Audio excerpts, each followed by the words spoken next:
What's good, everybody? Shout out to everybody in the stream. Let me know where you guys are from. Let me know what you do.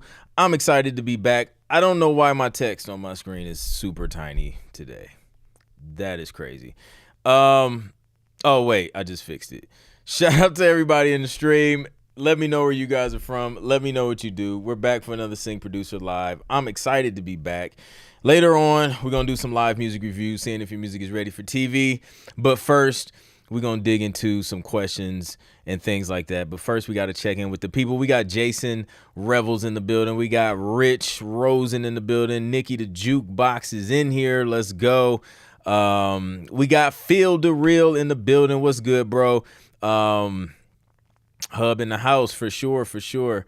Mike O'Connor is in the building. It's a sunny Friday. Hope everyone is well. Yes, indeed. We got Red Ray Garcia in the building. Tunes Beats. What's up, Tunes Beats? Shout out to all the new Sync Producer Hub members in the building. Shout out to you guys. Excited to see you and excited to help you on your sync journey. We got Vancouver, Canada in the building. ATL. What's up, Ahmad? Cooley the P. What's good from Houston? I see you. Joyzy. Oh, Joyzy. That's the accent. Wow, look at that. You type something a certain way and then I pronounce it the right way. Canada in the building. We got Birdman Pro. What's good, bro? Good to see you in the building.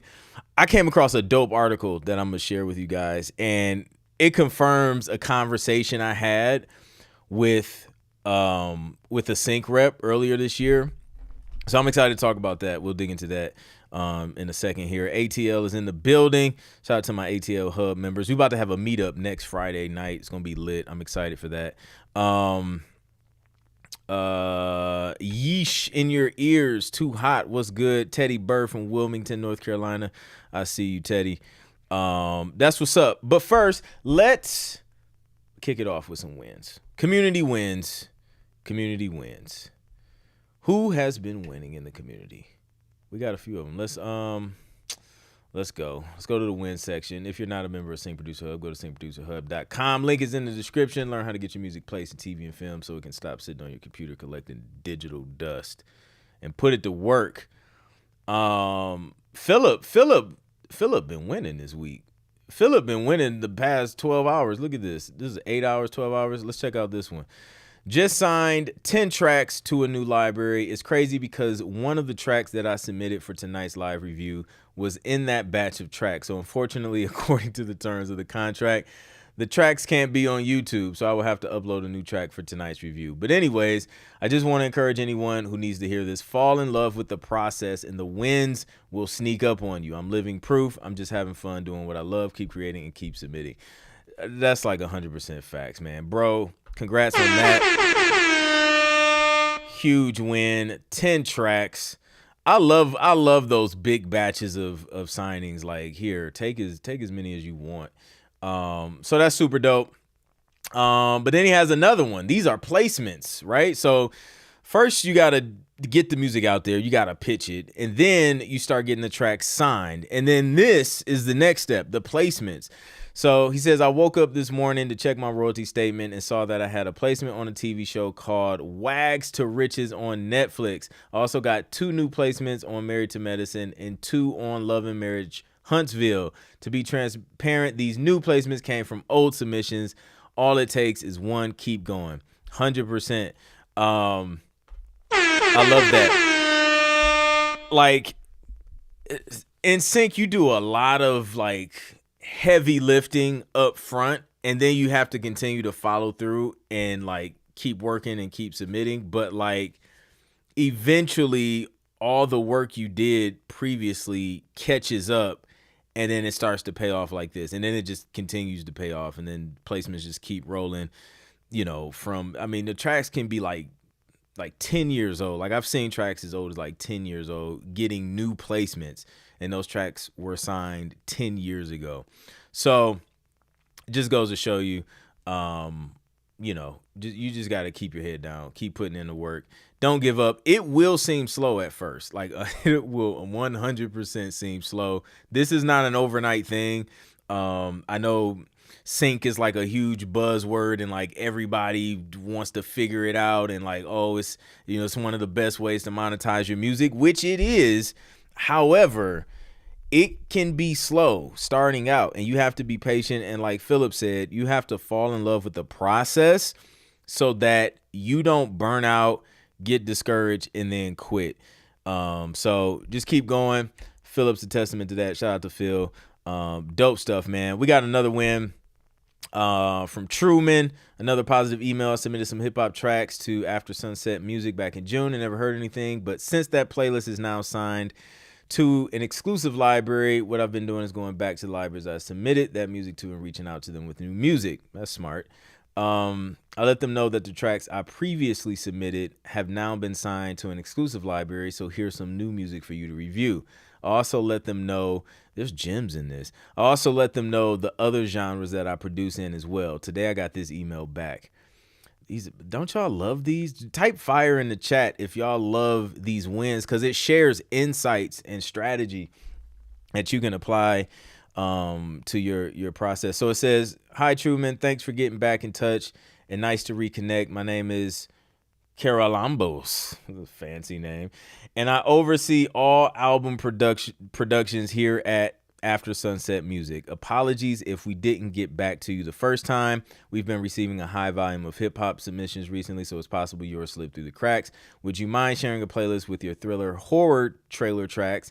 That's a direction we are currently more focused on, and I'd be interested in hearing what you've done in that style." Super dope.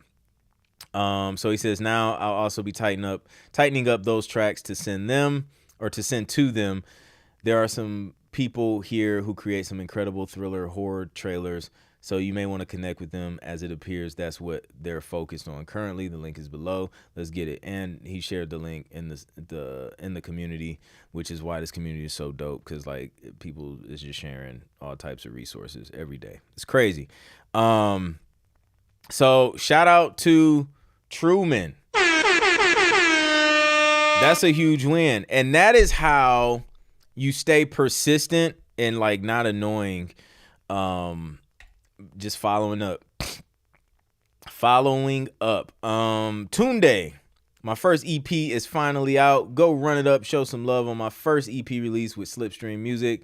Also, I'll leave a link to my artist page on their site so you can have a look. Shout out to Tunde putting that music out there. So many people are like scared to take that step and put themselves out there, but Tunde did it. That's a huge win. Truman with another win. Yo, y'all stacking wins. I just got 4 tracks accepted in the Tune Edge. This has me even more excited to keep creating. Let's keep trucking, everyone, and get these wins. Truman with another one. And then not a yes, but not a no. So he says they don't have any exclusive deals, but I will hold on to the Disco link and keep you in mind for future projects. You also mentioned you do R&B. If you can send me over a link to check out how those sound, that would be great. Boom. So like, look at this. Okay. I love this. I don't know what the clap was for, but okay. So y'all know how I talk about, like, you know, being focused on a genre when you're pitching to a publisher, right? Well, if you're a producer who knows how to do multiple styles of music, then you're like, okay, well, what do I do? Like, I can produce R&B. I can produce, you know, thriller, horror music. I can produce pop. I can produce hip hop. Do I just send them like everything and just completely overwhelm them? And what Truman just showed us is you can do all these different styles of music, right? However, he's sending like different companies, different styles. So like he may end up being like a specialist in R&B for this publisher. He may be, you know, a trailer horror specialist with the other publisher, right? And then he may do some hip hop stuff with somebody else. So like literally you can still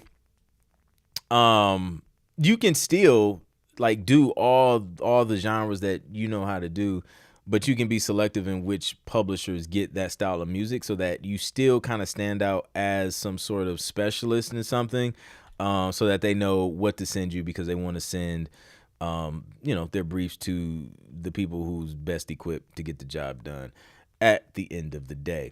So it's a great lesson in that. I love it. Shout out to Truman. out here crushing it with all the back-to-back wins. Tunde had another win. His orchestral hybrid EP has just got accepted in the Sound Zone. Honestly, I'm so happy right now, as this is the genre I've been trying my hardest to get into. This and trailers, more wins to come. Another one, Frying Beats.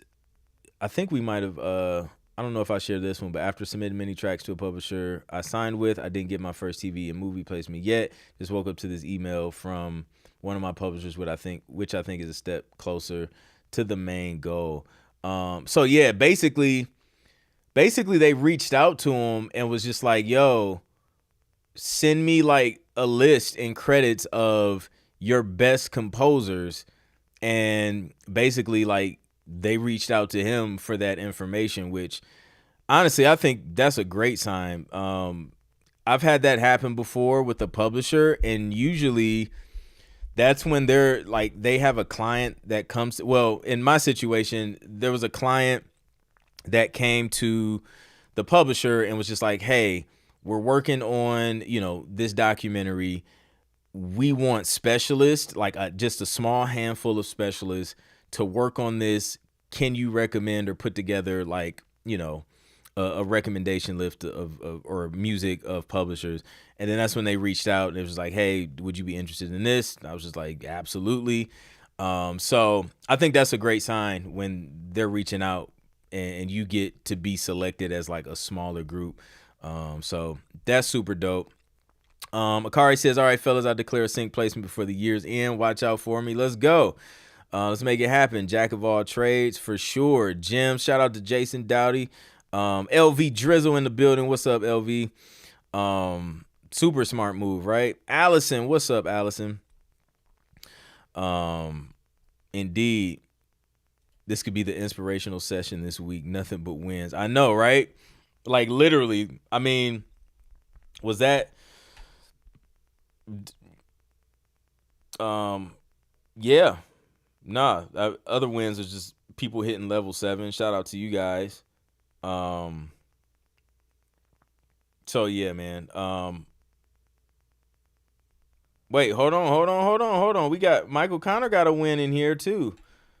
It says second placement in motion.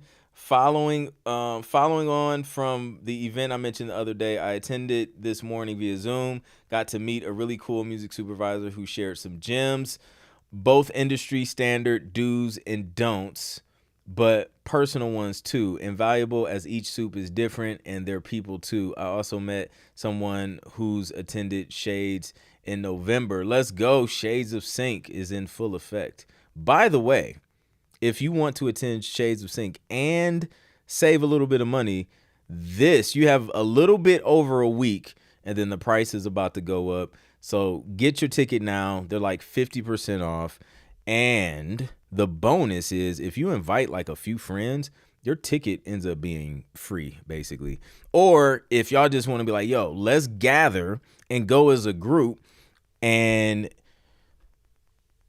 use my affiliate link that you'll get when you sign up and get your ticket. And then y'all can go halvesies or triple C's on triplets. Well, I don't know what the word for 3 halvesies is, but y'all can like split the cost however y'all want. I don't know. Y'all figure it out. But we just trying to make it as accessible as possible for y'all. So we gave y'all not only half price, but we also gave you an opportunity to even make money from the event. And then if you get selected, somebody's going to get selected to compose the theme song for this year. And we're going to pay them a sync fee for it because it's a sync. So we're just trying to create a bunch of opportunity at this year's Shades of Sync. So shadesofsync.com, grab your ticket. Anyways, he says, I got my song played in the listening session, Second Cup of Love, we heard last night, which was fire. And she said it was definitely Motown and wants to use it in the show. Shoot. Gonna be working with her to have a vocalist sing on top. I'll let her arrange that portion. Looking forward to working with her on more tracks needed for this show and others. The 3 Ps will do it every time. You already know. Thank you, Anthony Clint Jr., for all the knowledge, guidance, and wisdom you share with us in this super dope community. You are a legend. I mentioned you in the hub and both the soup and the host. Level Up Productions both said we love Anthony Clint Jr. Oh, I love Level Up Productions too. Shout out to Level Up Productions. Great people. Thanks to everyone in the community, and super talented too. Like, yeah. Anyways, and both the soup and okay. Thanks to everyone in the community. You are so inspirational. Let's go. I'll share more details once I see paperwork I can sign. That's a win. That is a win. That's crazy. Like, you guys are literally, like, when we do music reviews, you are literally able to listen to music that's like getting signed in real time. Like, it's crazy. It's just crazy. Drop some fire emojis if it's crazy to you too. JR Northern, they out here working. I'm telling you. Miguel is in the building. What's up? Just got a Christmas album approved in the library. Minor tweaks before sending official versions, but we got an album approved. Let's go. Let's go. 2 more accepted. And look at these wins in the chat, though. The chat is winning. Y'all too much. Y'all too much this week. Y'all showing out now. Like, y'all just showing out. 2 more accepted at TuneEdge. Clint makes 20 cents February, even with our pump going out and not having water for the last week. Allison will figure it out. Allison has an I make music, not excuses mentality. Like, 20 track sign since February. You're on fire. Keep it up. Crazy. What's up, DJ Heat? No doubt. That's gonna be crazy, man. Like, when that joint gets placed, yeah, we gotta like share it, please. Just share it so we can check it out. For sure. So I'm seeing fire emojis. That's what's up. I love to see it. Let's go. Let's go. All right. So I came across this article. Let me see if I can pull it up. Very, very interesting. I was having a conversation with a sync rep that I know, and he was just like, bro, he's like, I've been doing a lot of stuff overseas, like just international sync placements, and he was just like, bro, it's just easy. he was like, it's just been so easy because the demand has been crazy. And he mentioned specifically the Asian market. He was just like, bro, which reminded me, I gotta connect with him and see what's up, see if I can bring some of those opportunities to the hub. So I will definitely catch up with him soon and see what we can do. But I came across this article. Let's check it out together. This, I don't know why the screen is, I'm having all technical issues today, all of them. This is, hold on. Screen was like super bright. It's blinding me. Let me fix this. And then we share the article. It's on medium.com. And the title is The Hidden Sync Licensing Gold Mine, International Markets Most Artists Overlook. So that piqued my interest immediately. And it immediately reminded me of that conversation. It's written by Aaron Davison. Shout out to Aaron Davison. He's another, I know he has like a material and courses and content stuff on Sync as well. I was actually on his podcast like years ago. It was a really dope conversation. Anyways, so it says, when most musicians think about Sync, they imagine landing a track in a Netflix show or a big national commercial in the U.S. market. And while that's a major piece of the industry, it's also the most crowded. Everyone is aiming for the same few placements through the same well-known libraries, which makes it harder to break in and get noticed. Except when you're a Sync Producer Hub member and we teach you how to stand out and not get lost in the sauce. Anyways, it says what many artists don't realize is that there's an entire world of licensing opportunities beyond the US. They are active and growing sync markets in Europe, South America, and Asia that are often easier to access, less saturated with competition, and in some cases, even pay more. These international markets can be a major income stream if you know where to look and how to approach them. I won't read this whole thing, but we'll get into like some of the I just want to read a little bit of it. I'll link it in the hub so you guys can check it out. Here, hold on. Let me drop it in the community.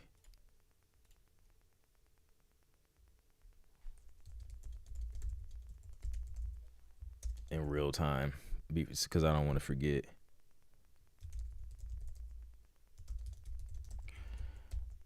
All right. There we go.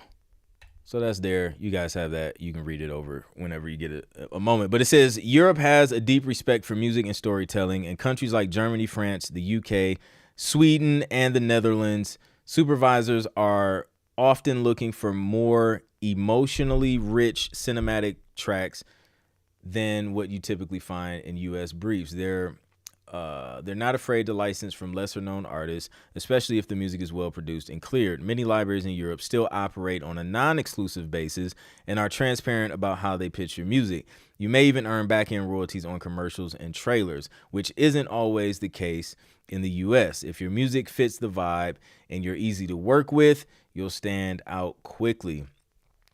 Says South America needs content and welcomes outside artists. Latin America is booming in terms of content creation. Platforms like Netflix, Amazon, and regional streamers are investing heavily in original shows and films throughout Brazil, Argentina, and Colombia. That's interesting. I've had placements on, was it Love is Blind Brazil, and they're all kind of coming from like the publishers, right, that I have deals with here, but I think it's still interesting because there could also be a more direct approach that we could possibly take, just reaching out directly to maybe some international licensing companies or something like that. But he says these productions need a constant flow of music, and many local supervisors are open to using tracks from outside the region, especially when they're professionally delivered and pre-cleared. Latin culture tends to embrace heartfelt, emotional, and melodic music. Genres like indie pop, folk, Latin fusion, ambient, and even lo-fi can all find homes here. If your music connects emotionally, there's a place for it. You'll need to put in some extra effort to build relationships and understand cultural nuances, but this is a growing market with real demand. Then it talks about Asia. Japan, South Korea, and China are major players in the global sync economy. Japanese advertising is known for being creative and cinematic. Korean dramas are internationally popular and rely heavily on music. Anime is now a global phenomenon with curated soundtracks. Even video games and mobile apps in this region often license original music. These industries move quickly and production quality is high. If your tracks are cinematic, highly produced, or emotionally rich, there's strong potential it can be harder to break in without a local connection or a trusted partner, but many music libraries and sync agents already operate with distribution channels in Asia, which goes back to what I mentioned earlier. You know, if you're working with some publishers who they've been doing this for a while, you're working with like a BMG Production Music, Mega Tracks,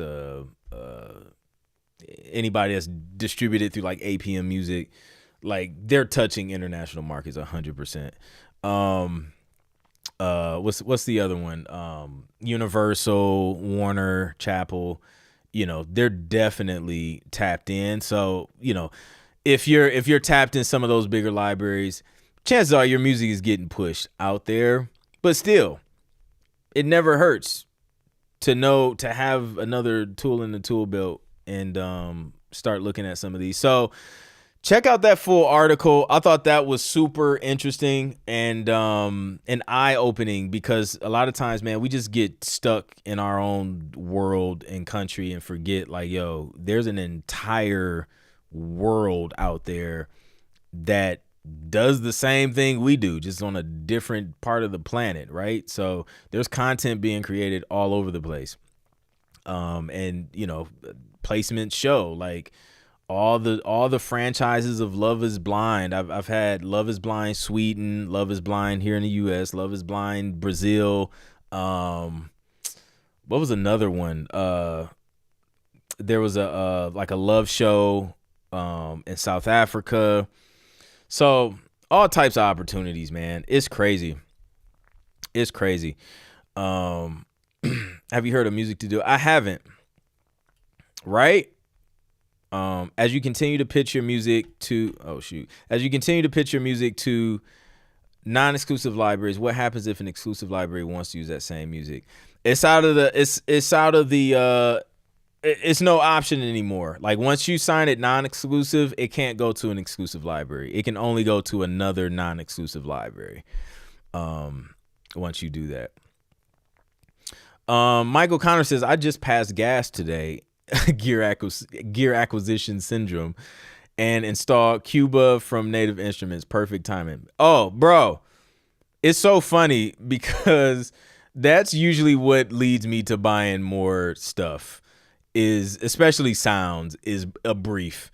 Like a very specific international brief had me searching for like Asian sounds and packs and all that stuff. And yeah, that was interesting. I was I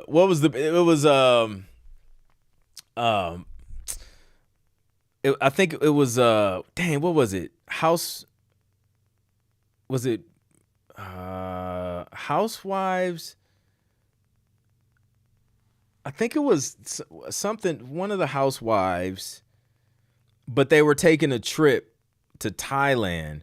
So they wanted like Thailand inspired hip hop. Real housewives. I don't know who of which ones, but yeah, I think I ended up landing something on that. I gotta double check. But I think I ended up landing something on that. If I find it, I'll do a breakdown. I'll do a breakdown in the hub, cause I don't even remember what those sound like.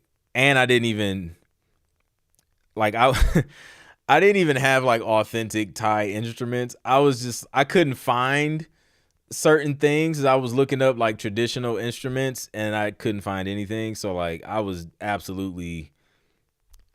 like, it's just gonna have to be Southeast Asia. This is gonna have to work. Cinematic, man. Cinematic. No doubt. I've been looking at a lot of international libraries. I love it. Allison says, I have a question about royalties. I'm gonna open up for Q&A. I'm gonna open up the member only line as well if you guys want to hop up on video or audio. I just opened that up. But it says about royalties. So BMI is my PRO. It collects performance. What are the other kinds and how do I need to register with them, like Song Trust? You know what? There's so many different kinds depending on what you do. I am going to refer you, because I just seen this Instagram. Follow Music Money Makeover.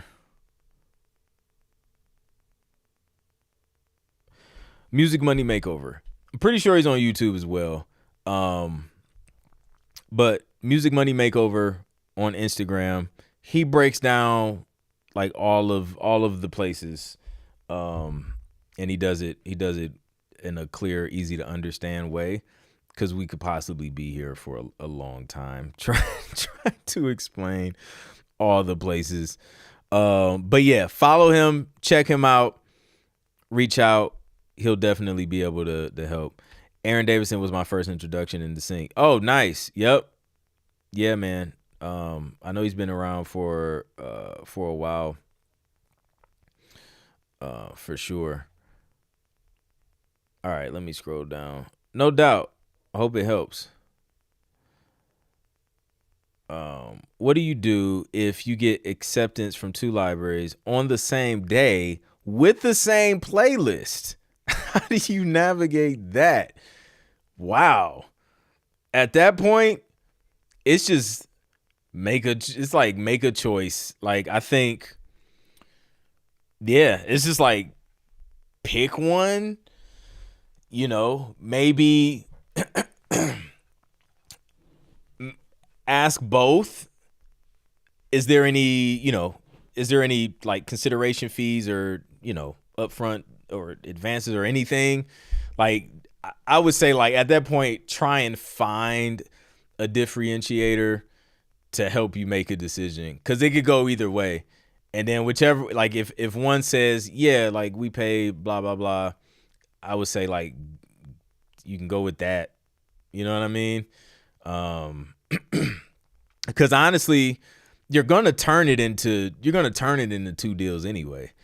You know what I mean? Like whichever one you send that playlist to, they'll take those. Or you can split it. You can be like, hey, half this playlist is already signed, but these are available. And then do more. Like I can do more if you want to create a whole album. And then you got two deals. Or you can just give all of them to one and then tell the other one, oh, these were just signed literally like a minute ago. And then, let them know you have more like it or can create more like it. So that's what I would do. If I can find something that incentivizes me to give one over the other, then I'll do that. If not, I'll just roll with one and then start the conversation with the other one, turn it into two deals. Janelle says, if we submit our music for the live review while also pitching them to libraries, could that create problems? The tracks being flagged by YouTube's making them harder for libraries to clear. It shouldn't be. It's a problem for my channel. Not a problem, but it completely just like demonetizes my channel basically. So what will end up happening, and I've seen this happen, is like that track gets signed and then the publisher owns it. I'll get a notification that says, hey, this video can no longer be monetized. It'll show the name of the track, and then it will redirect any ad revenue that video is earning. It'll redirect that portion to the publisher. So it won't hurt you or the publisher or create any issues there. Unless no, I mean, yeah, I don't think it'll be an issue. You do have, like Phil had mentioned earlier, he just signed some music. So like once that happens, like, they don't want you like publicly sharing it out there. But if it's something that happened prior to the music being signed, it's kind of hard to hold you accountable for that. And if it was a big issue, I mean, they could reach out to my channel and then just ask me to like remove it from the video if that was an issue, and I would do it because I would understand. But for the most part, it won't create an issue. It creates an issue for the YouTube channel more so than the publisher or the creator.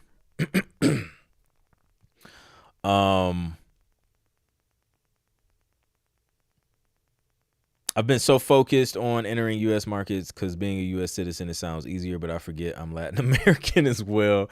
I can contact all Spanish language libraries. Just got to find them. Facts. And that is your unfair advantage. I love it. I think I mentioned the love show called Match Me Abroad. Music from Asia, Ireland, Singapore, Brazil. Great mix of international music. Wow, that's what's up. That is a great mix.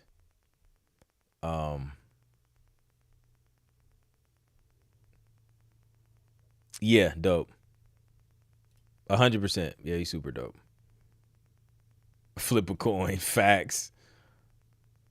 Heads or tails. Allison says she'll split them. There you go.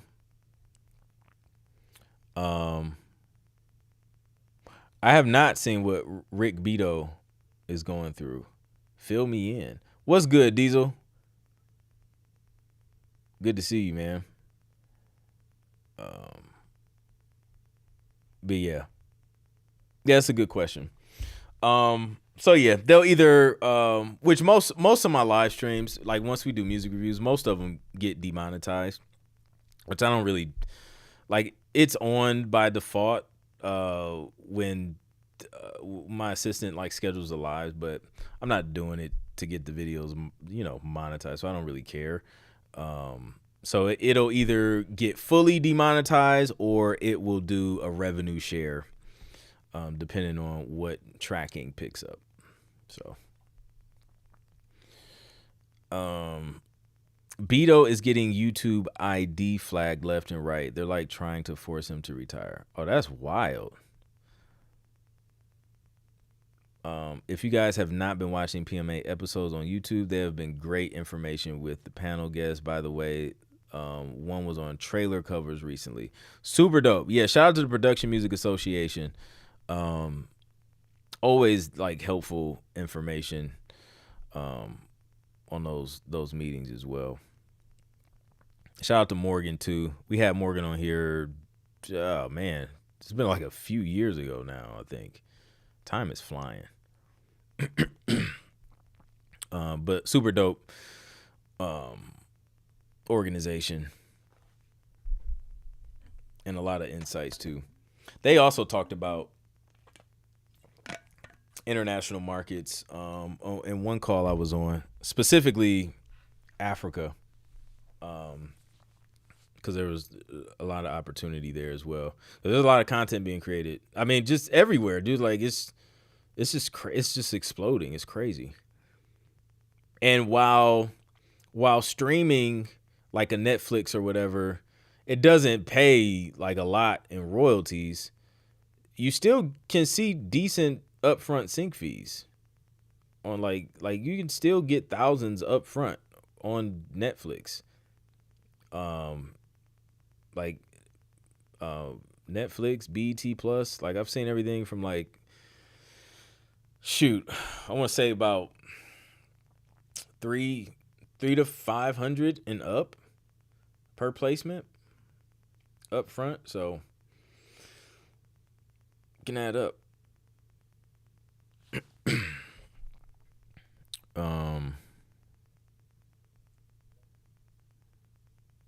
So that's dope. Yeah, shout out to whoever lands like the next international licensing deal in the hub. That'll be dope.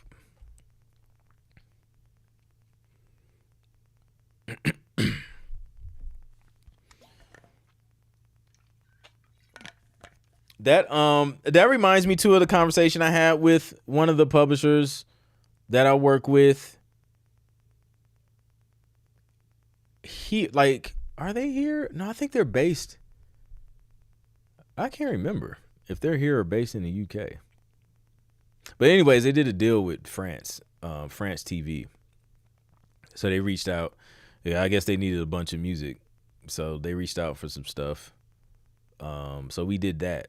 So excited to see some of those come through at some point. Actually, I got to upload those to like TuneSet so I can track them or something.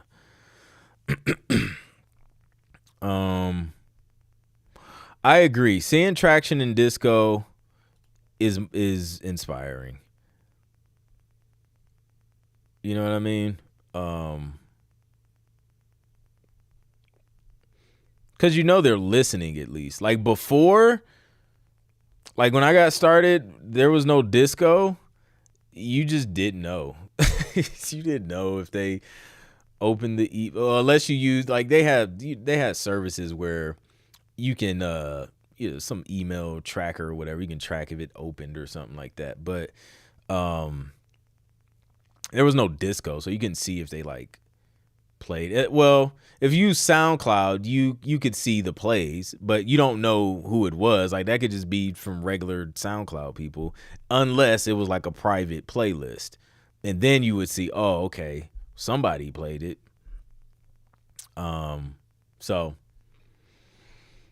But yeah, I think that's helpful to at least know they're listening.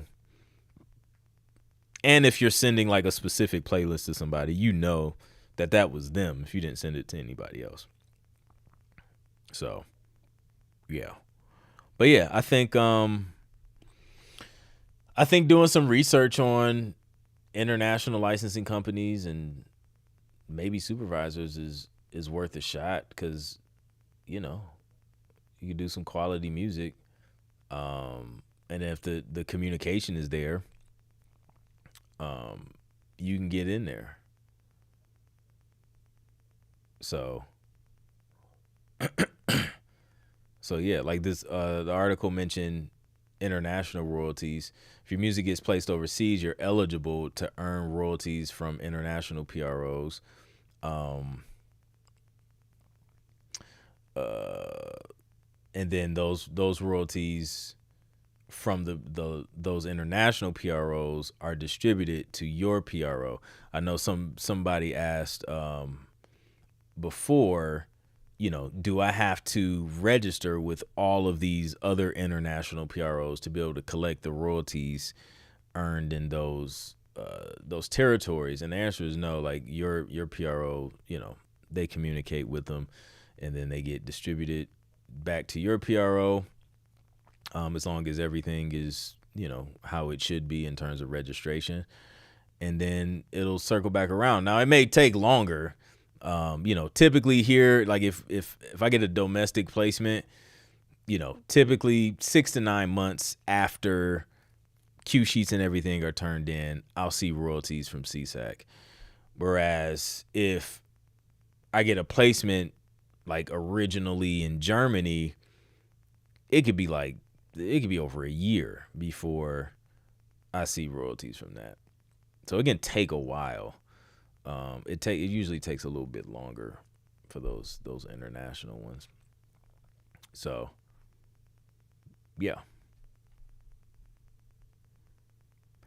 The specialist unique URL feature is a game changer. Yeah. Let's see. LV Drizzle, if you guys have not been watching, oh wait, I scrolled up too far. Oh, here we go.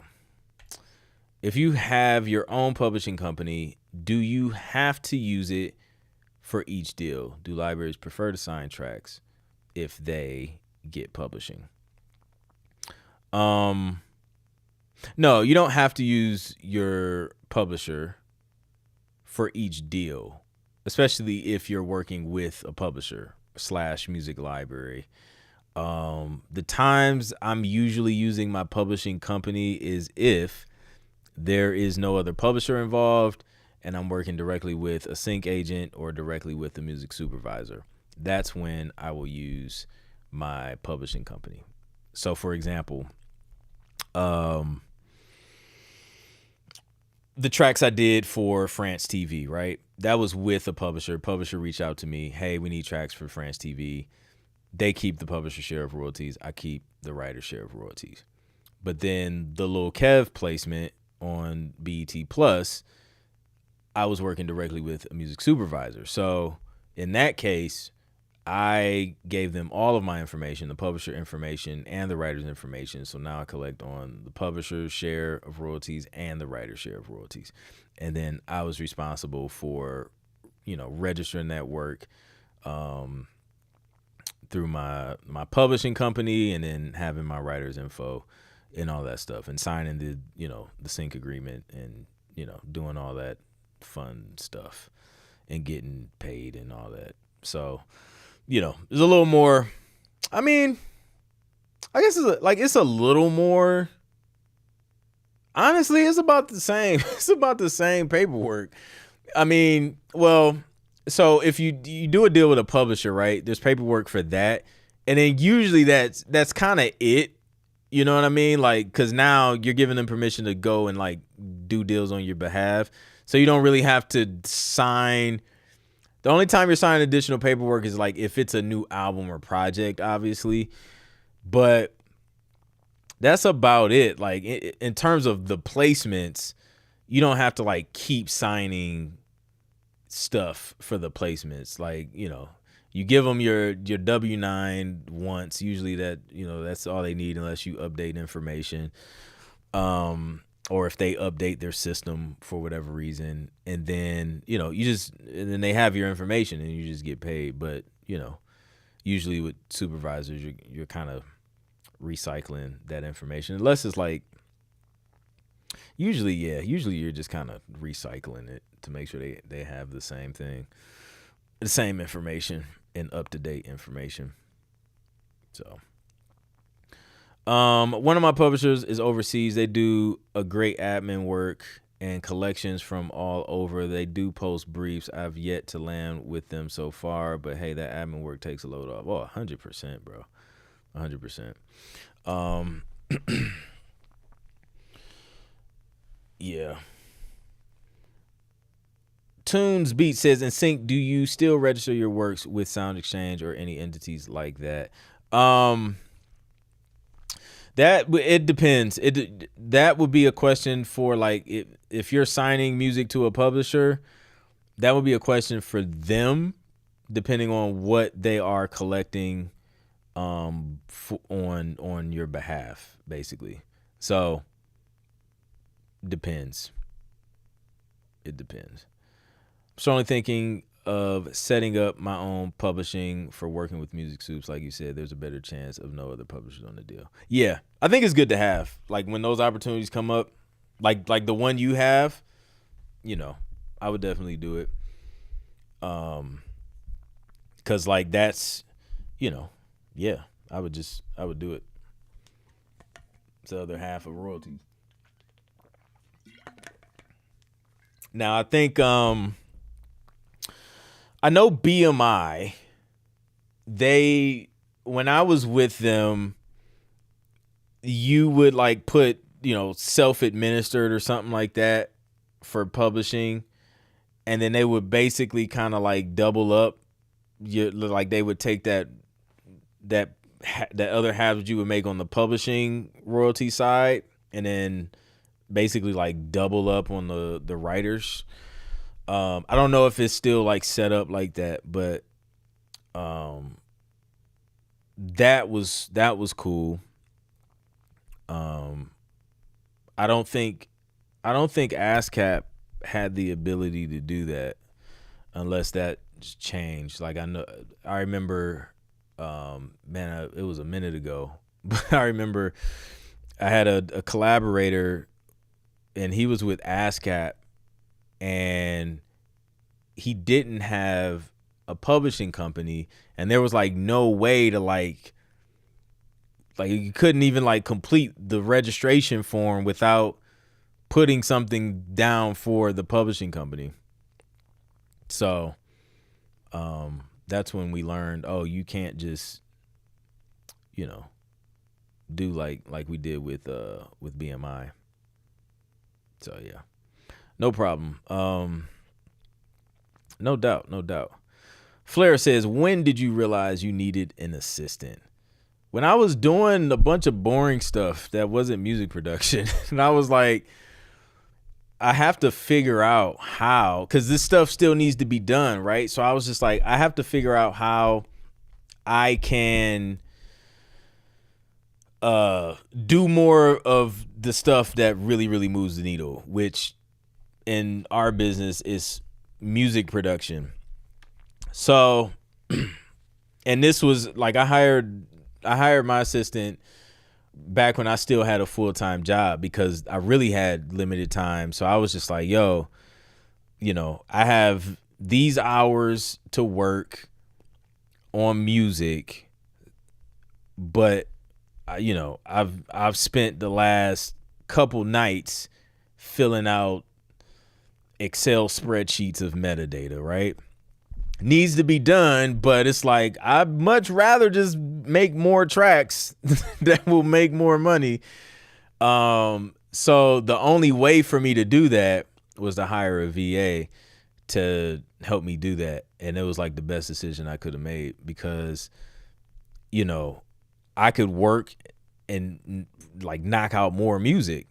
And then once it was time for that music to be uploaded and have the metadata completed, all I had to do was just like, boom, here you go. These are the tracks. I created like a system for her to follow and like a SOP, standard operating operating procedure, like just steps. Just it's a fancy word for just step 1, step 2, step 3, do this, do this, do that.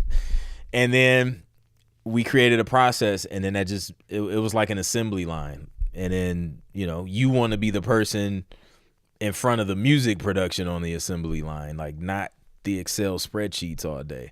So I stayed right here in my lane, and then she stayed over here, and she was able to knock it out way more faster than I was, because I was bouncing back and forth. Like, I'm trying to edit this track, I'm sending an email, responding to a DM about how to get started in sync, and then trying to do the metadata.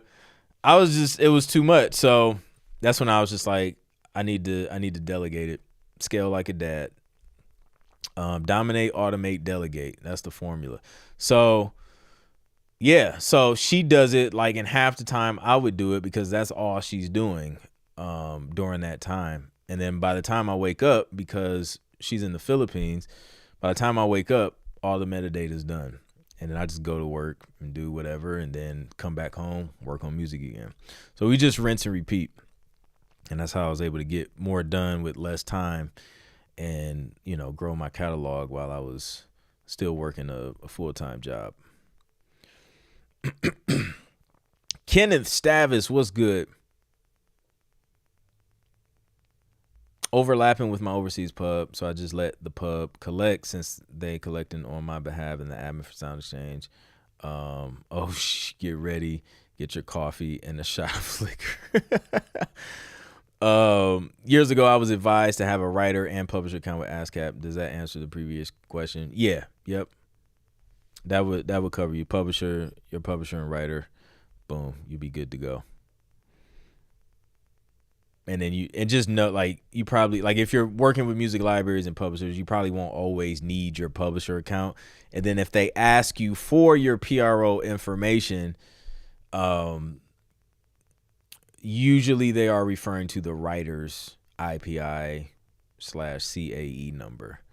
So make sure you give them your writer's number, not your publisher's, if you're working with a publisher / music library / production music library. And then they should have what they need. Masa chips, listen. I'm gonna wait until we do music reviews, but I have something to share with y'all. It is quite a development. It's a development. I don't have any. I got some cinnamon joints. Listen, I devoured those chili, the green bag. We just gonna call them the green bag. I think it was Hatch chili or something like that. Devoured them. They're all gone. That flavor was fire. And I showed the hub members, right? So Masa reached out for a review. Let me see if I can find it. Okay. I found it. So they reached out for a review. So I left my 2 cents according to real world feedback. So these are the questions. Any other feedback on flavor on crunch? Because they were asking me about the green bag, the Hatch chili, which was delicious. I loved it. So I was giving them my feedback. This was specifically for that new flavor. So I told them this is my favorite flavor next to Cabanero, because Cabanero is good too. And then they asked how the aftertaste was. I immediately went back and had like PTSD of lime, and was just like, great, way better than the lime aftertaste. So I flipped this and turned it into a lime chip, the lime flavor feedback. And then they asked if I had any suggestions for improvement. I told them to take lime off the shelf and replace it with this flavor, the Hatch Chili, because it was good. They asked me if I would purchase Hatch Chili chips again. I said absolutely yes. And then they said, do you have any other feedback you would like to share with us? And I just said, no more lime. And that was it. No more lime. So there's been a development, though, and I'm going to share it soon when we come back to do live music reviews. I think you all will find it pretty interesting. Did Masa get the message, by the way? I mean, it's, I thought it was pretty direct. It's that's the only way. Like, I'm real big on feedback, though. Like, that's the only way things can get better, because lime was not the best it could be according to my taste buds. According to the reviews, LW had pulled up other online reviews, and it seemed like Masa was low key kind of defensive on the flavor, because some people was just like, "Yo, this is horrible," and then they were just like, "Yeah, lime, it may not be for everybody." But it was like mostly not for most people, because there was a lot of reviews that lined up with what I thought as well. But that's the only way you get better, man. Like, you got to get that feedback, an honest opinion, so that things can get better. And, did they send you a box of just lime chips? Yeah, like they sent me the box of lime to like try. Like, you can, they gave me an option to like choose which flavors or whatever to try. So I was like, oh man, lime, like, absolutely. Like, I think about Chipotle and like that little citrus thing they put on their chips, and the rice is delicious. So yeah, lime Mexican food, it makes sense. Send them. Nope. It didn't work out. So we're going to come back, take a break. I'll fill you guys in on this development of Masa chips. I think it'll be quite entertaining. And then we're going to listen to your music. So we'll be right back.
All right, we're back. Shout out to everybody in the stream. For the new people, what's good? Let me know where you're from. Let me know what you do. We'll see what we got in the building. We're about to do live music reviews, seeing if your music is ready for TV. If it is, we'll let you know. If it's not, we'll give you some feedback to hopefully help push you in the right direction. If you are not a member of the Sync Producer Hub community, unfortunately, we will not be able to review your music, but you can join the community and then we'll be able to review it. Link is in the description. And yeah, so we got to talk about this update of the Masa chip. Michael says womp.mp3 can be for the Lime chip. All right, listen. What's up, Ant Groove? Good to see you. All right, there's been a development.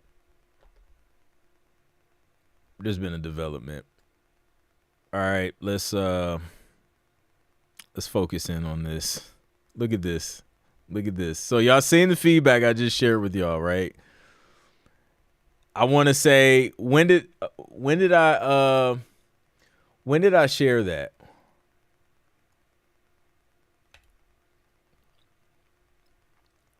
Let me see. 6 days ago. I don't even know. Like, what was 6 days ago? Anyways, it doesn't matter. So then I see this email. It says, Masa Lime just got an upgrade.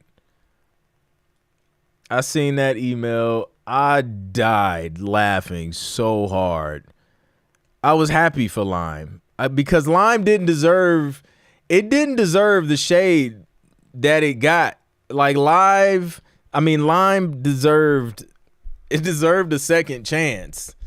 You know, it deserved a little bit of grace. And Masa gave Lime grace. And they reintroduced the upgraded version of Lime. So what they did was, it says a crisp new twist on Lime, because we all know it needed it. It needed a twist. So they used the Masa White chip.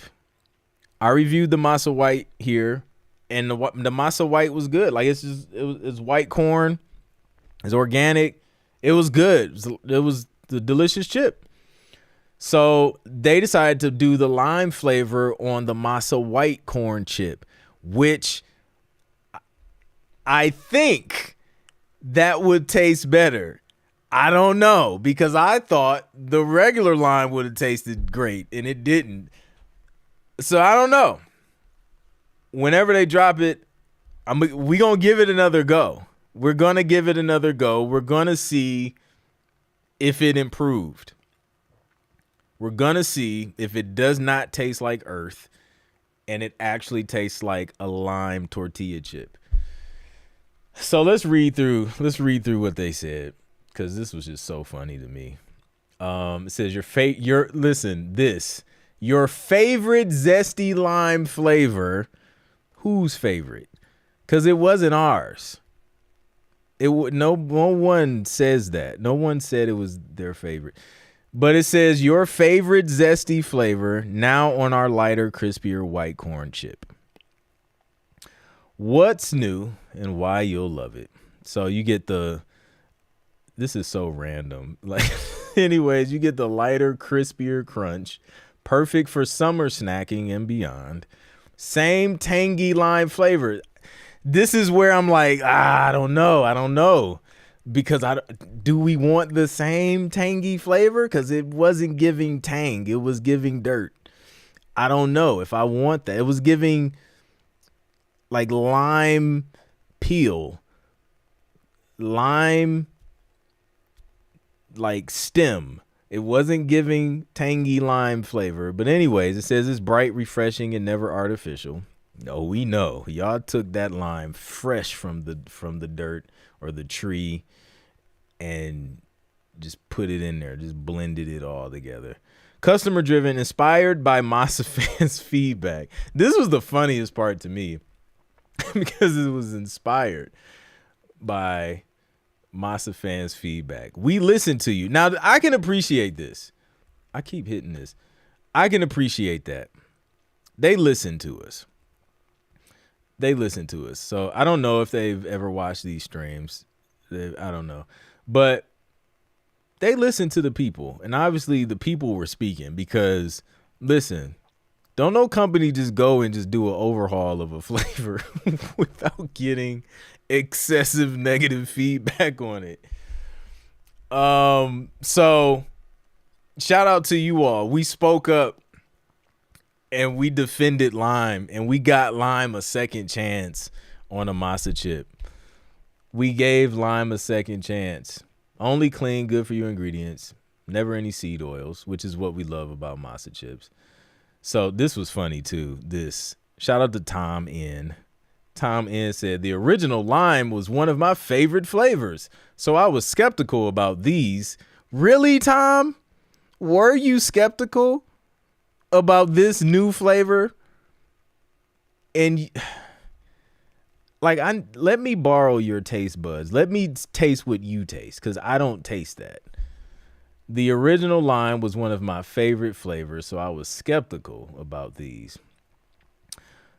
He said they're good. The white corn chips def fit the lime flavor better. White corn and lime remind me of tortilla chips I ate growing up. Perfect flavor match, and been loving them with guac. All right, so they got their first 2 reviews. Tom, this doesn't count. We're not counting Tom because he thought the original was his favorite. I don't understand it. I don't understand. So, all right. Yeah, lime was freed. The people have spoken. Free lime.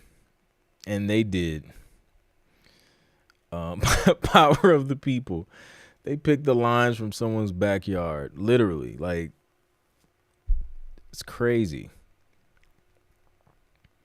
I have, like, become, like, a Masa influencer unintentionally. Like, I mean, you know, they power the snack on the stream. I got some cinnamon. Maybe I'll pull these not the, you know, these other ones, the churros back out. But yeah, man. So I'm gonna get my hands. Tom is an AI bot. I'm gonna get my hands on these new limes that Tom was skeptical of, and we gonna try them. They had to, Janelle. I agree. I'm a chef by trade. Cook ground turkey, taco seasoning, and cut the lettuce, tomatoes, cilantro, onions, some hot sauce, and we good. This is very delicious, to be honest with you. Allison from near Las Vegas. I've got to run down to the corner family store. Please wait till I get back to play my track. 15 minutes top. We got you, Allison. We will not play that track a minute sooner. All right, y'all. Let's dig into the music, what we're actually here for. I had to share that, though, because, man, I was not expecting that email, especially after the feedback from the new flavor. Like, everybody was just like, yeah, this is great. Leave that other stuff alone. All right, who we got on the leaderboard, man? Let's check this leaderboard out.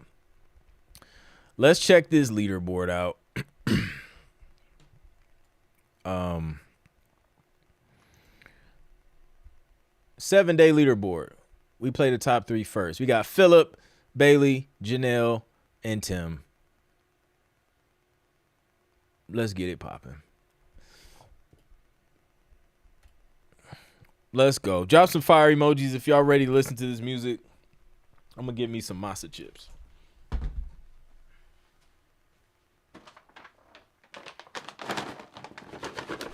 I hope these are still good, to be honest with you.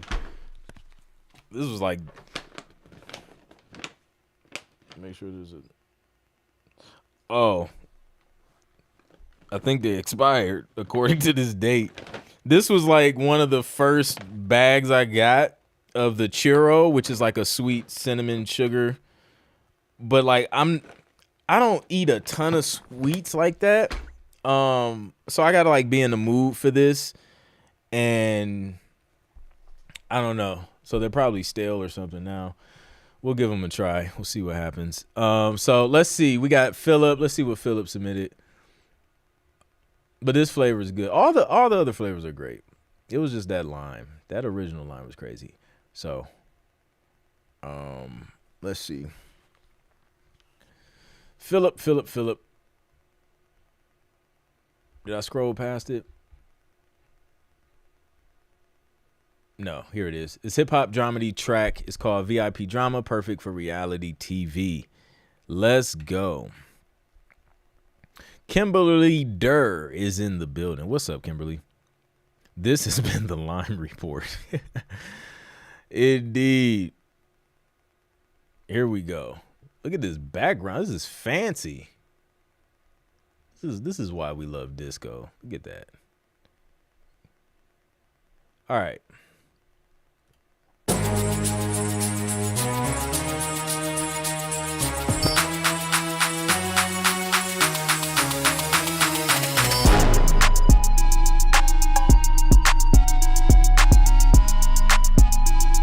Straight to the point.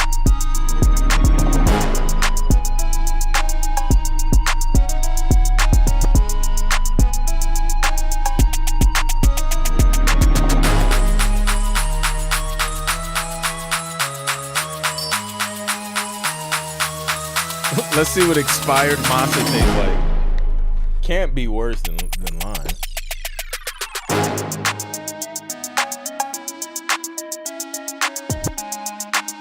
This is a nice breakdown.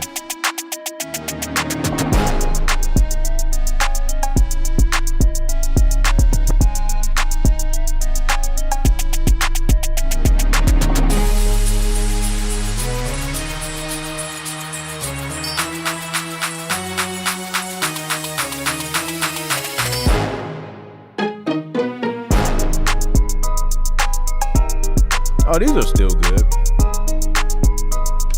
This is a month and a half old.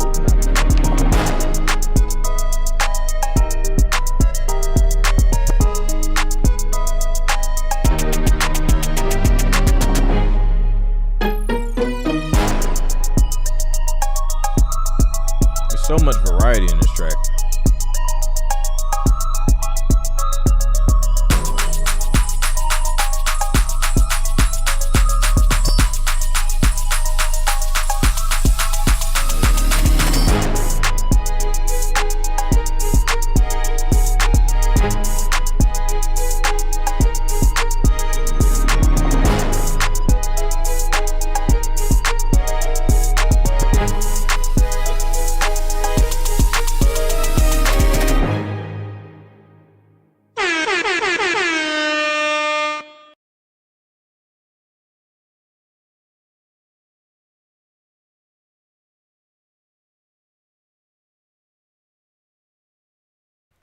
My bad, y'all. I had to I had to finish chewing on that crunchy chip.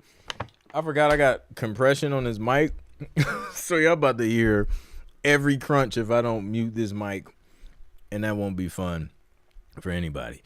Super clean. I would go with sports on that joint. That's dope. Yeah, it's ready. It's ready. Great edit points. Great structure. Perfect length. And great instrumentation. Yeah. That's we can see why he landed all those wins this past week. It makes sense now. Indeed. All right. That's how you start off a music review. Indeed. Am I crazy, or was this track called Spill the Tea just a few hours ago? Oh, he changed it because Spill the Tea ended up getting signed. So he had to swap it out. Because in the agreement, you know, they didn't want the music like out. So, or the terms, whatever the terms were, he didn't want to cause any issues.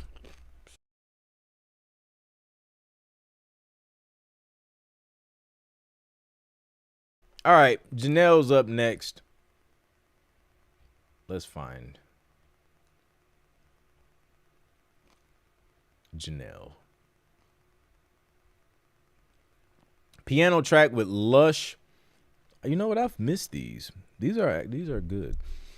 Lush textures and a reflective, almost ethereal quality.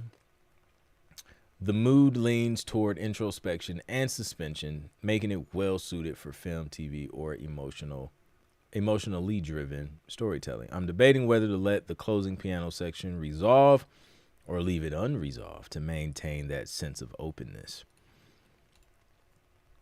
Decisions of a producer, I tell you. Because I guarantee you, either could work.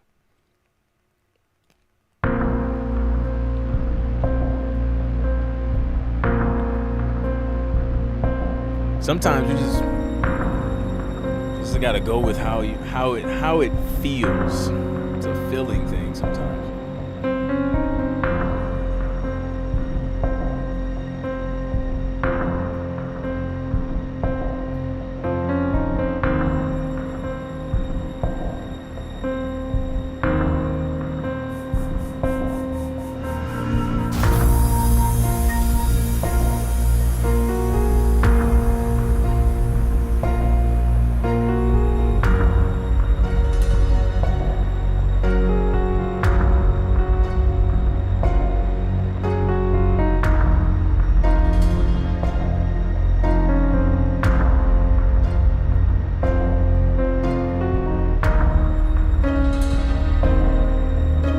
Some of y'all got a sneak peek of Phil's signed track.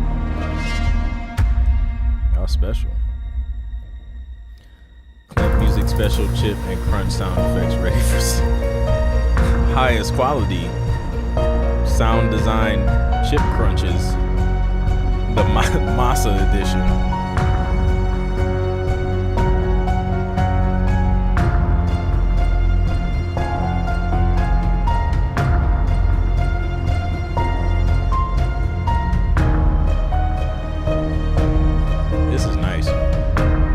Good. Makes me want to watch a movie again.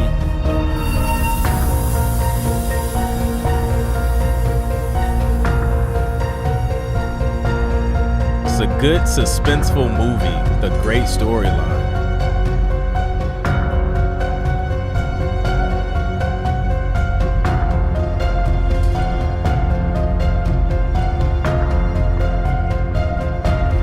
Yo, I'm gonna let this finish.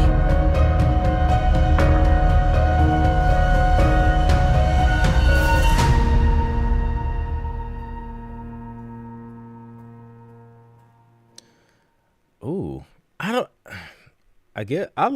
like how it ended, but I could.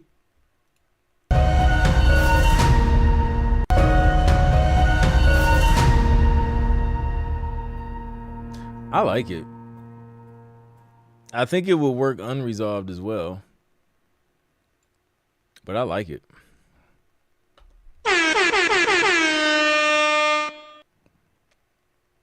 Yeah, good stuff. Build is crazy, very well produced. Suspense with understated intensity. Yeah, this is dope.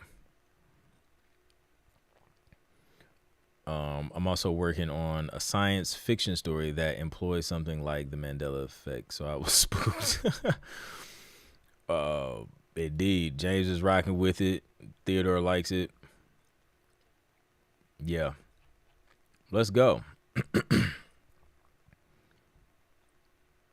can definitely see a girl running in the woods, falling down away from the bad person. Always, it's crazy. So yeah, dope. Speaking of movies, man, have y'all attempted to watch that Ice Cube craziness? That, what was it, on Prime? I didn't watch it, and then like I seen the cover and I was like, what? And then my wife was just like, oh yeah, don't even bother. She was just like, everybody's been talking about how trash that joint is. So I was just like, it looks like it. So one day I was just working and like, just chilling on my iPad. Probably was in the Sync Producer Hub chopping it up. And I just had it playing in the background. Oh man, it was so bad. Yes, World of the Worlds. It was so bad. It was worse than I thought. It was bad. Man. All right. Tim Bird is up next. So let me know if y'all if y'all seen that. Like it might have been worse than Masa Lime. Right. Like that has become like my measurement of trash. Like, is this comparable to Masa Lime? You know, that determines the level of how bad it is for me now. So thank you. Thank you, Masa. Bright and happy electro pop. Oh, I love it. Let's get into it.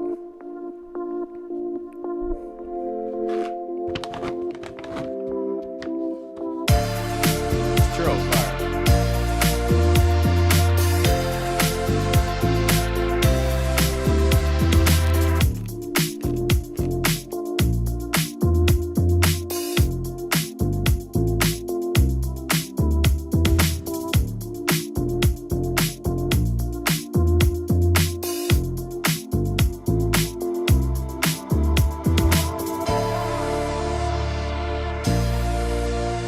I like that transition.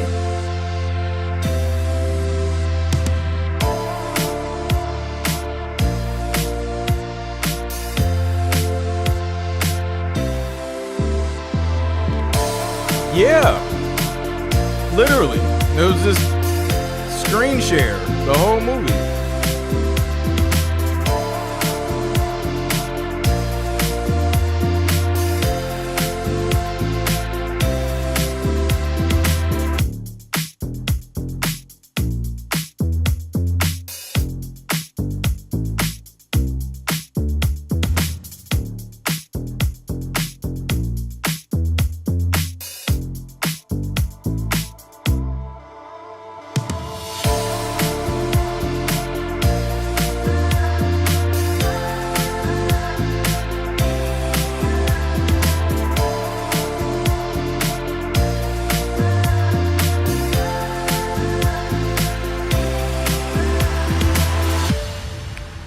Where LW come?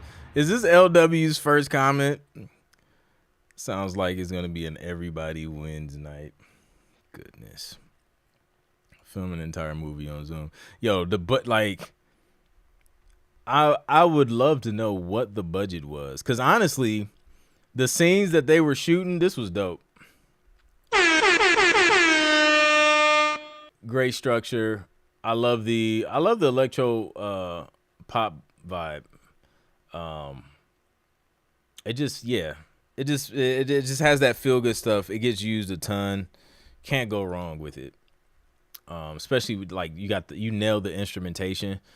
Great work, Tim.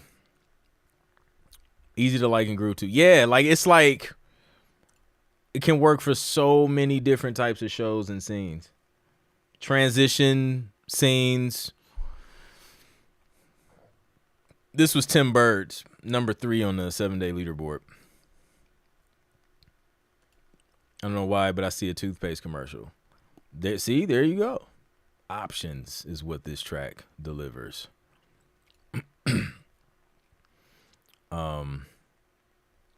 So yeah, I'm seeing a series of things happening in a scene in a movie to this music. Yep. Solid groove. Yeah, I rock with it. Let's go. All right. Let's begin to work our way down this list. Or let's start randomly right here. The closest one is James Northern. Another spacey sci-fi hip-hop joint. This time, though, I grabbed some inspiration from one of my favorite composers, Adrian Young, with some of the instrument choices. The Black Hole. Sounds dope.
switch up.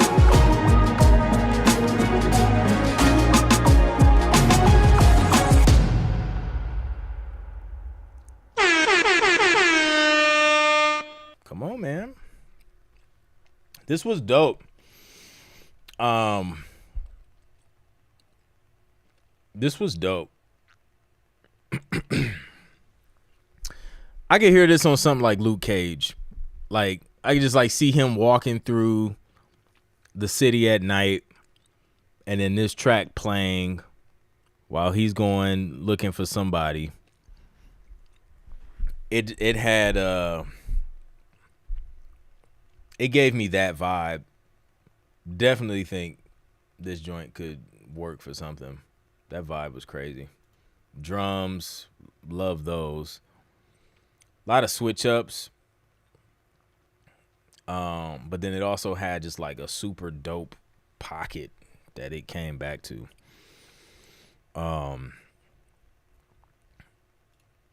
See some of y'all mentioning Oceans.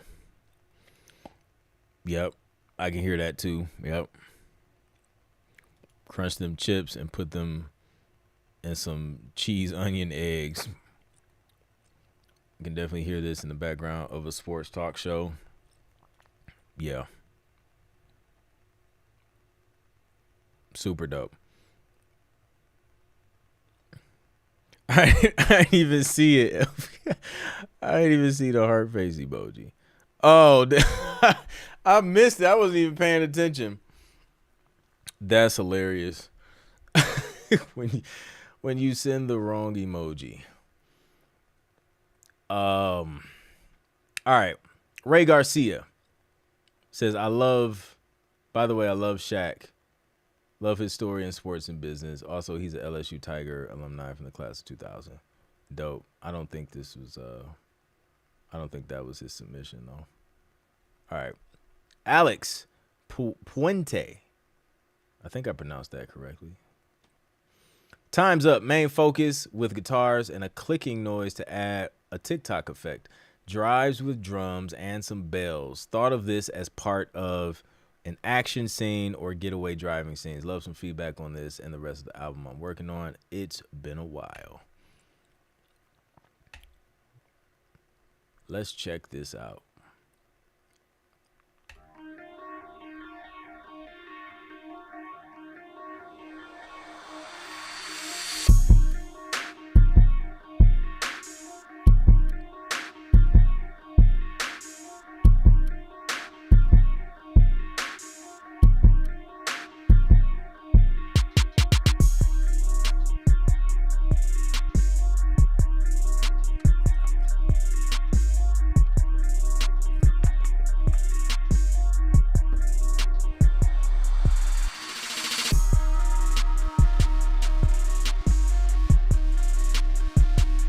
Track is dope.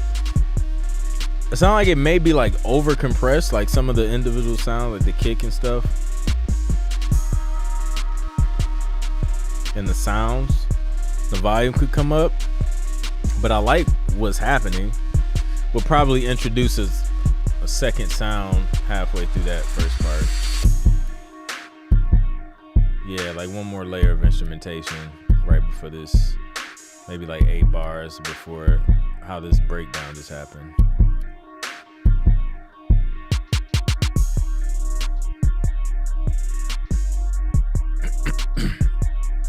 It'll keep it from getting repetitive.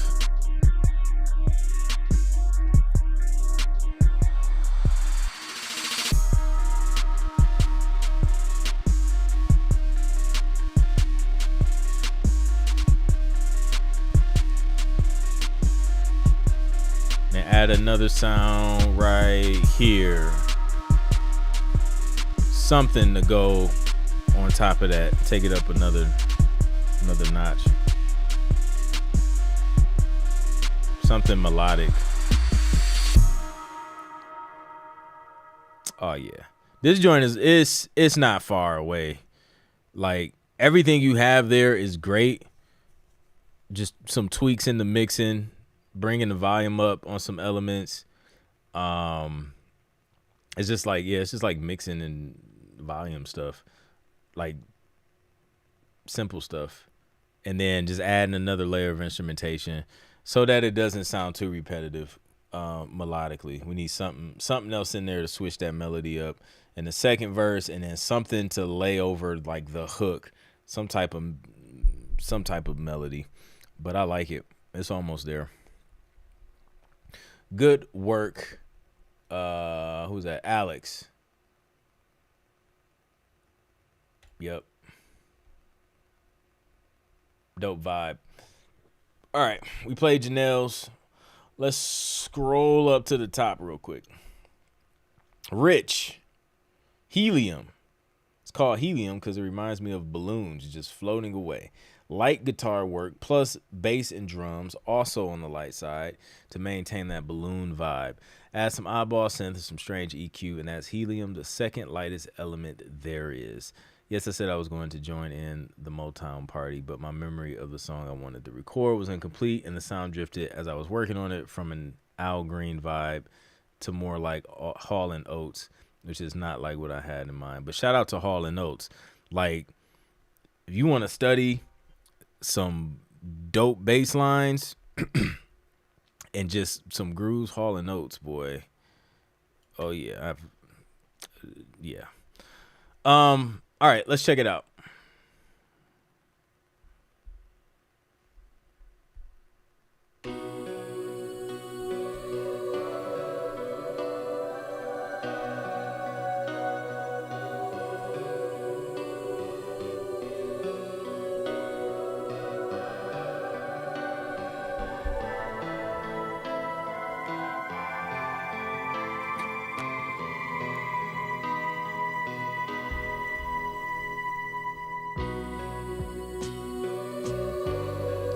I can see that sounds airy, light and airy. You know what? I forgot because we did mention doing like a Motown theme. We gonna run it back in a couple weeks.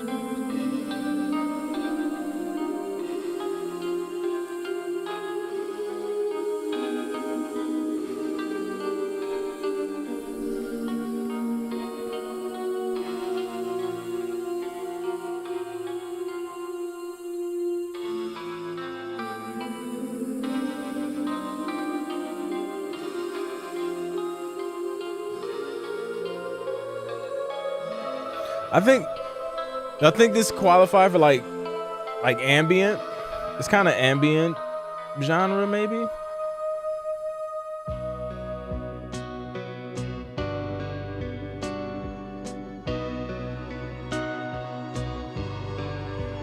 I hear this being used on something.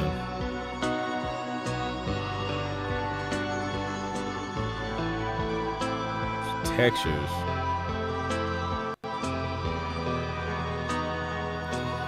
And the movements, I like what you're doing with the scales here. Mixing could be improved, but that's always the case. We're working on something. Yeah, it has that vibe. Like, he nailed it with the description. Let's see how it ends. Oh, yeah, you have to change the fade out to more of a. Obviously, it wouldn't be like a hard stinging ending, but more of a floating ending. You can probably just end with like a guitar strum, whatever, and it'll be done. But yeah, definitely has that floating away, sort of confused and high, like you know what I mean? Like, it's just like, you know, somebody just walking around confused, trying to figure out life, that type of scene. And then it sounds like it may be a little bit hopeful, like things might work out, and then yeah, it kind of gets confusing again. Not sure if They have it figured out. So, yeah. Yeah. Not mad at it. There's a sting? Oh, wait a minute. Did I miss it? Hold on. Hold on.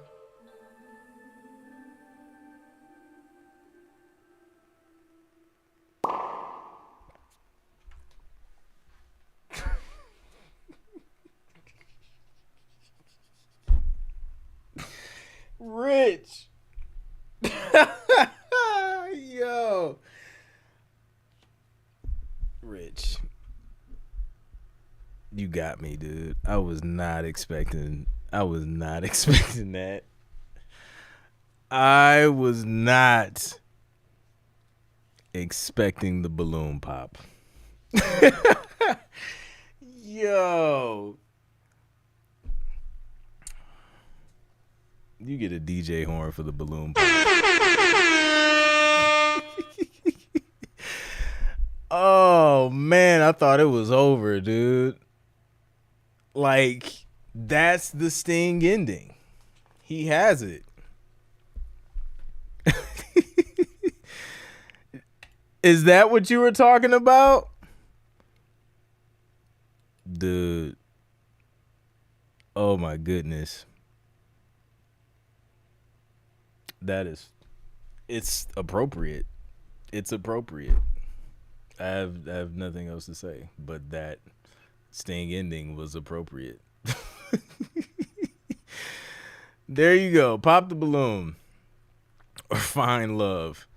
Did y'all see the clip of the lady like was so confident that she was taller than this guy? He was like, "What are you talking about?" And they did a side by side. She was visibly, clearly shorter than this dude in the heels that she was wearing. I don't know what people be looking at.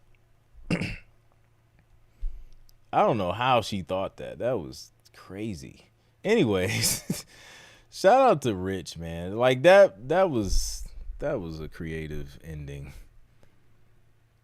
And then the track is called Helium, though. All right. Jason Revels. I said that weird. Just wrapped up my new sports album, End Zone Empire, and wanted to share one of the standout tracks with you. This one's called Bring It Home. Would love to hear your thoughts and feedback. Let's go.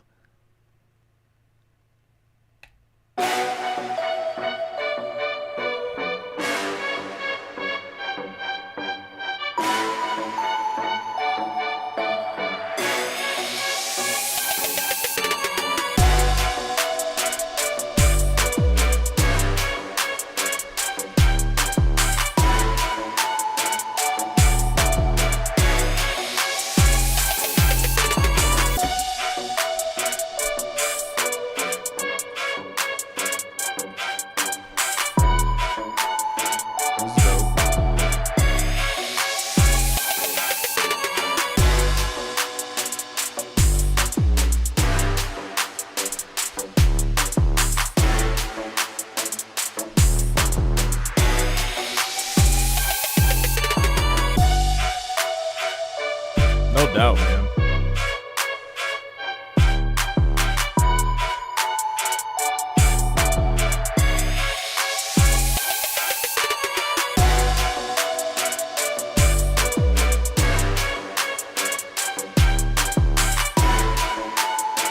Not at all, man.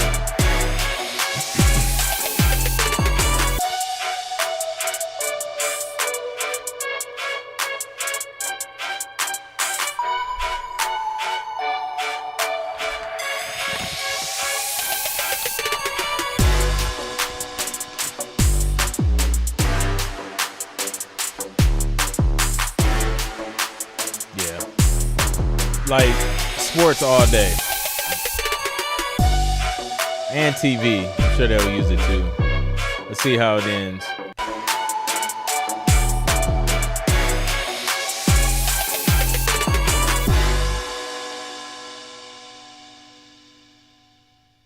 Let me make sure there's no balloon pop Sting ending. We're good. We're good. That was creative. I ain't gonna lie, like that was creative, Rich. It just goes to show you, like you can make, you can literally make anything a Sting ending. I would like I want to know whenever you pitch that track, I would be curious to know what they think about that, about the Sting ending.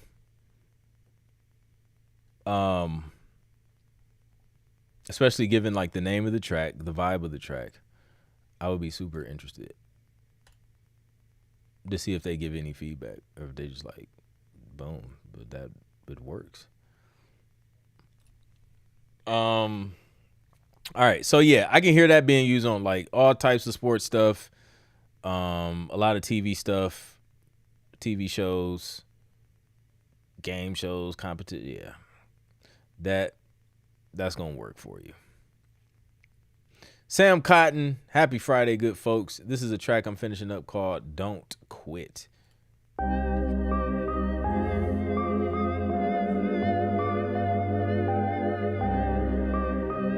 Yeah, keep us posted. Man, that caught me 100% off guard.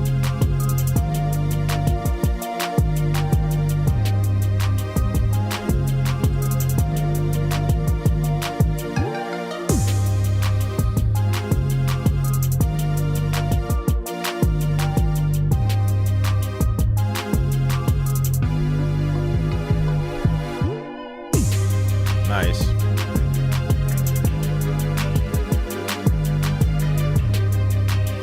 I'll bring the 808 down a little bit.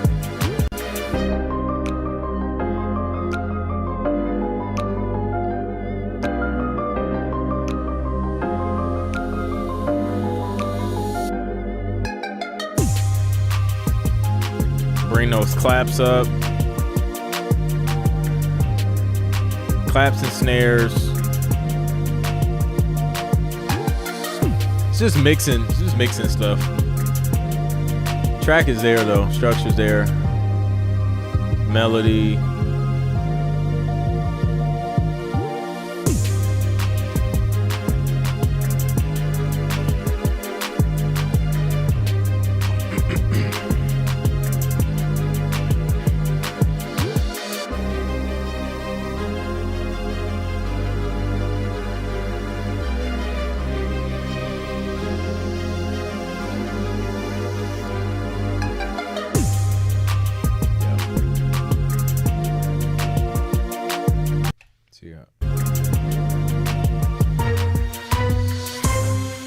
Ooh, yeah. This one, I think it's just mixing, tighten up the mix, leveling things out, because you're like the 808's kind of overpowering everything. Some other sounds can be a little bit brighter on the EQ, and then possibly panning some instruments to kind of make use of the stereo field a little bit more. But I like the track and the melody. Structure's on point. Yeah. Tighten up the mix, it'll be ready to go. Tall Genius rocking with it. Allison likes the risers. Theodore's rocking with it. Nice drops, edit point, strings can come up a little. Same with the piano type melody. It's a vibe though. Yep. It's a vibe, great track, minor tweaks. Yep. Bring those strings up. Yeah, because those strings were stringing for sure. Yeah. I think the claps come up more, other than that, straight fire. Boom, let's go. Great ending, let's go. I can hear Busta on this, on hear this.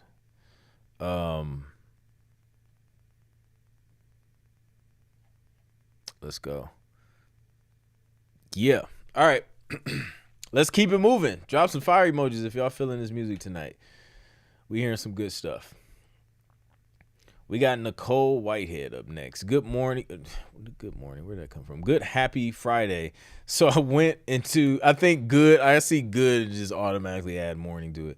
Good happy Friday. So I went into the archive to see what I could revive production-wise since I got into a flow last week, and this joint is called The Outrage. It's heavy on the rock guitar and live drums, but it drives. It's massive and so opposite of who I am.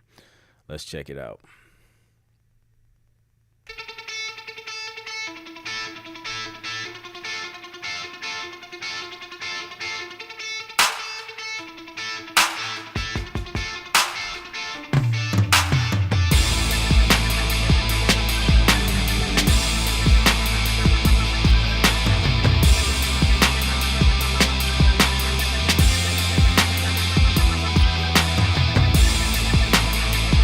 Definitely driving.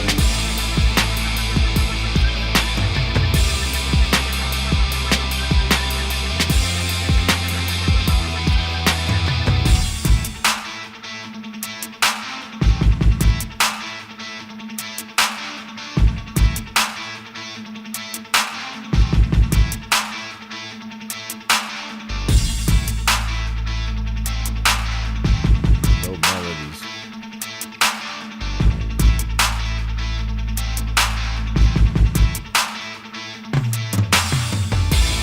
Yep.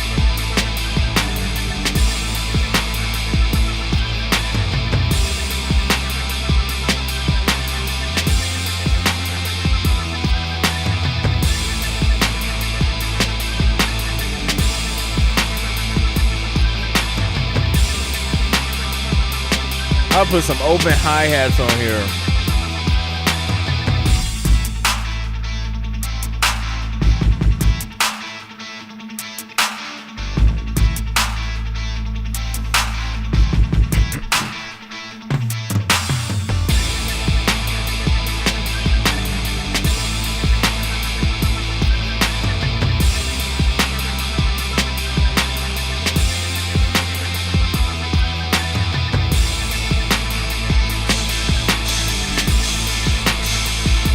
Just like going crazy on the open hi-hats, like a real drummer would. Hats would just be open, and then with the crashes, would definitely throw some open hi-hats on that joint. Yeah, sports would definitely eat that up. I agree with Janelle on that. Nice thing, and then could probably sustain a little bit longer on that guitar. But yeah, I rock with it. I think it can get used for sure.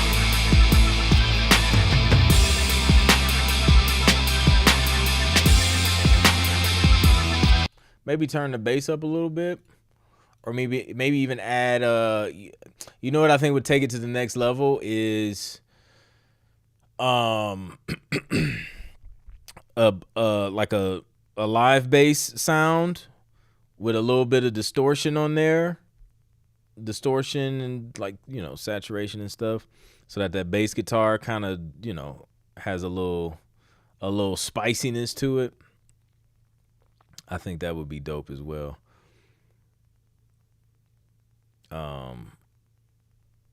So yeah, good stuff. No doubt. Monster Energy drink for his new pickup truck ad. What was the last time you were in a mosh pit with me? About 30 years ago at a Red Hot Chili Pepper show. Hot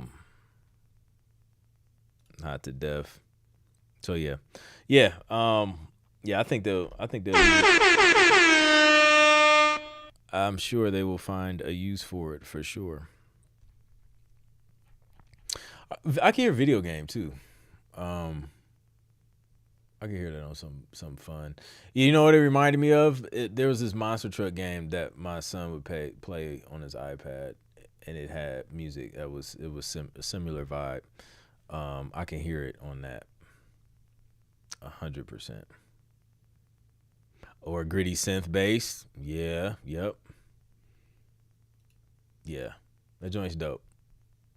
Good stuff, Nicole. We played Phillips. We got the Michael McConnor, but his real last name is Connor.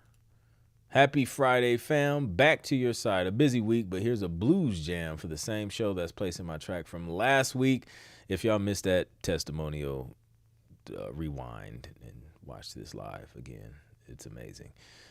Says show called for blues to be able to be played in a casino, but I know there are some other more tender scenes. Fire in a bed. We know what that means. Which I think this could also work for it too. I'm confident this will land a placement. Looking forward to hearing your awesome music and feedback. Let's go.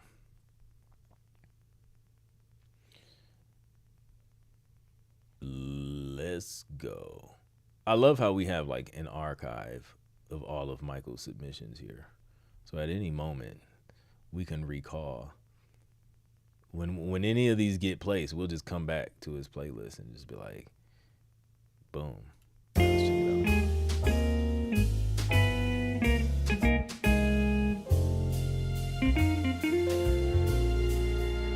Yep, spot on.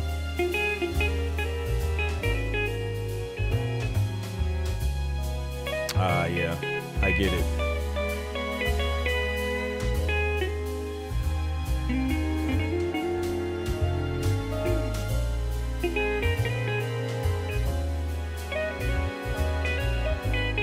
That progression will do it every time. Every time it'll do it.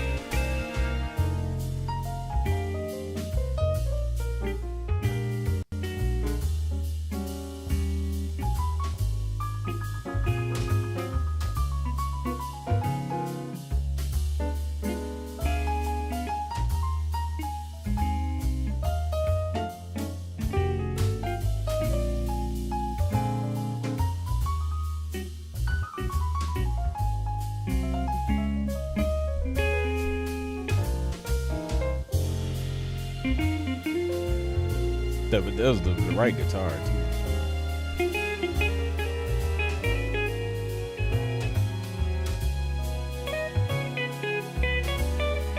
That would be dope. I'm down for it, man. Like, y'all be. I've heard like a little bit of everything from this group.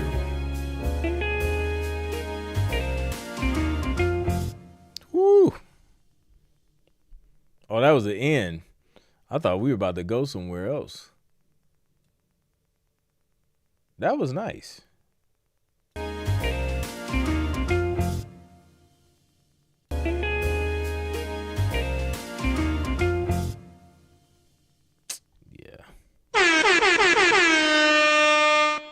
I had to go back and I had to process what happened. And I see how, I see how we got there. I hear how we got to that. Where's my, dang it scrolled up. Where's my cigar and Uncle Nearest? I love this. Those guitars, George Benson. Vibes. Yo, that just, yeah. Chill. Just super chill vibes.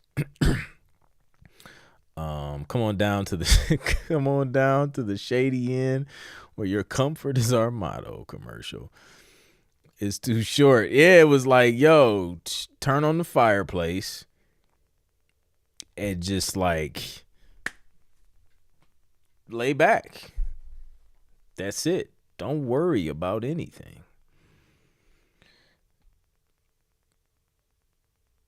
Oh, look at that. The B3. The 8 and the 4 drawbars. If you know, you know. I'm getting Cosby Show vibes on this. Shows there's more to blues than just 12 bars. Yeah, this was dope. Forgot that was a submission. That was super dope. I was starting to reflect my day while sipping my tea. Seriously though, I was that pulled me in. Like I wasn't ready for ending. All right, Frime beat started whistling and then this happened. What has Frime created from his whistle? The blues guitar VST magic.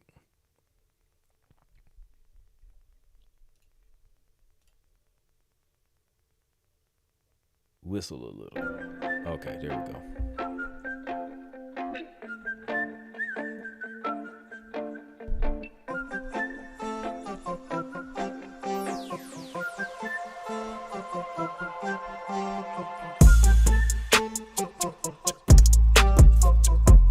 I wasn't expecting that hard of a drop from a whistle track.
Yeah, good.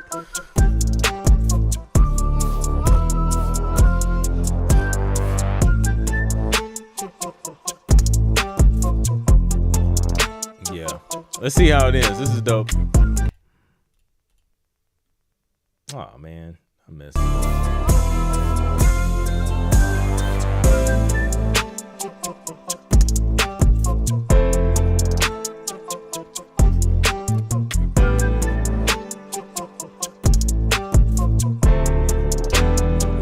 The piano.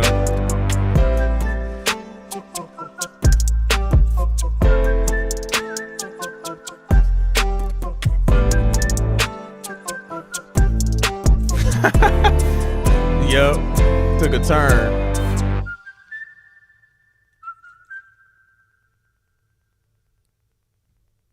Shout out to the reverb on the whistle though. That was Chef's kiss. Yeah. I rock with that. You know what? I have yet to like drop a 1 in the chat if you've created a track with a whistle. I don't think I've created one yet, surprisingly.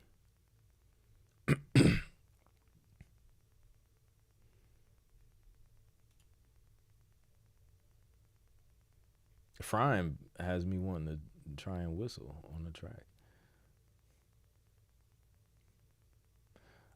Leniency, staggered rhythms, and harmonic dissonance mimic the frustration of a stalled investigation, perfect for any crime, investigative, or political storytelling. Let's listen.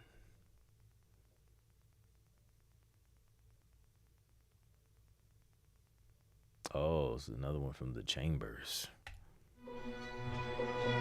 This is not yet. Okay, we got a few whistle tracks out here. Strings sound rich.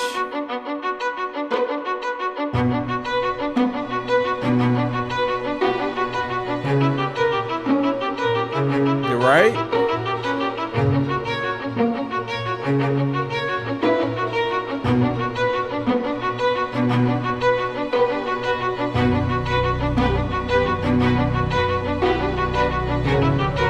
Oh, this Chambers album is insane. Jason.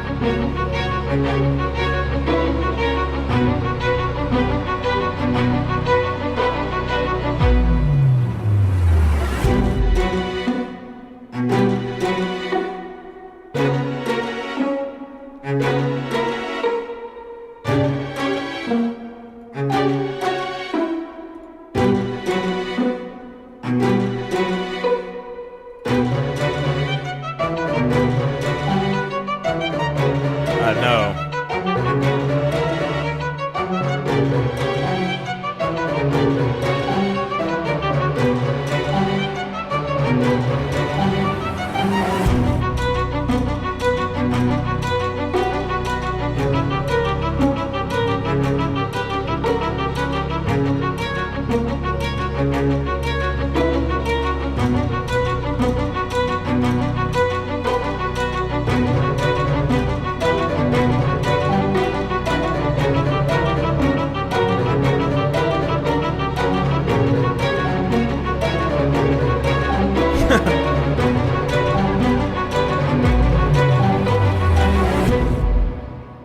Sheesh.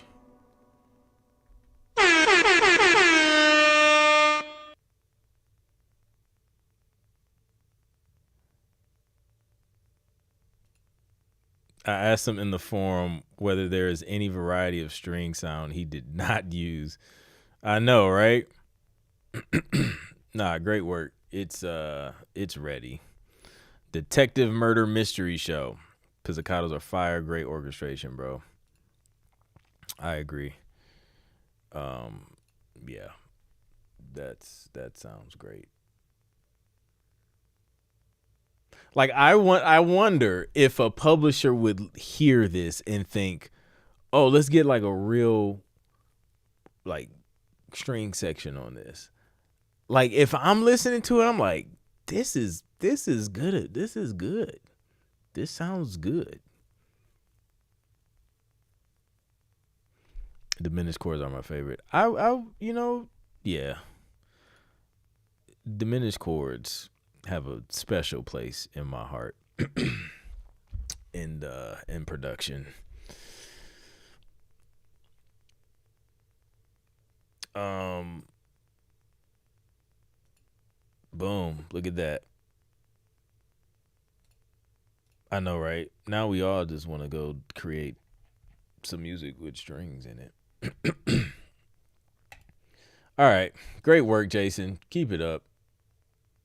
If you have any more of that album to share, please do. All right, let's see. We play Alex. We play Janelle's. We got Kimberly just checking in, saying she's happy to hear the phenomenal music review. Let's go. And then we got Flares, but we're just gonna skip him. We got J-Co. Hope you're doing well. I've been out of the studio this week, so I decided to post one of my older tracks. It's called Welcome to India. And I think it could work well in an Indian documentary or TV show. Weren't we just talking about international placements earlier? How about that? It was the first time creating something like this, and I only have this one track in the style, so I'm not quite sure what to do with it. What do you think? We're going to tell you what we think.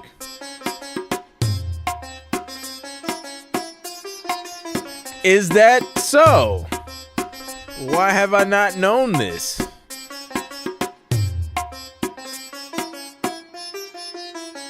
Where's my keyboard?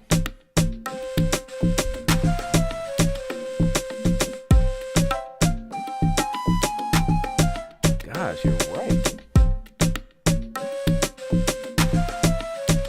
Wow. That's why.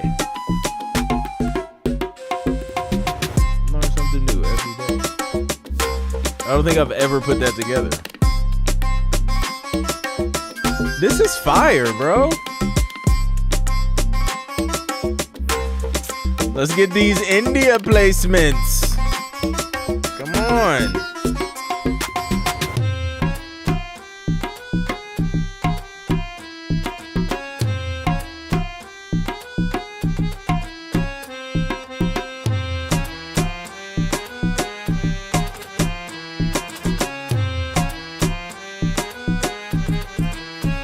I'll do a whole album of this.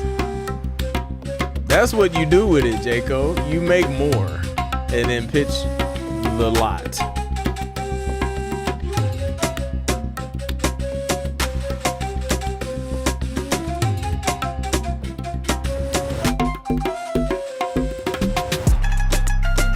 Dude, he is snapping on it. What is he talking about?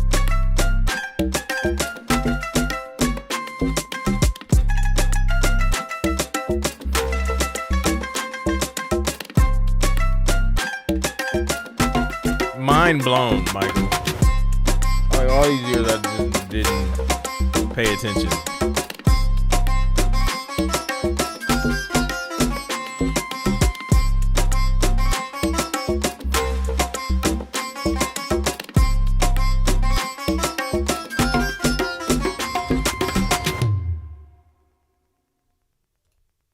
Dude.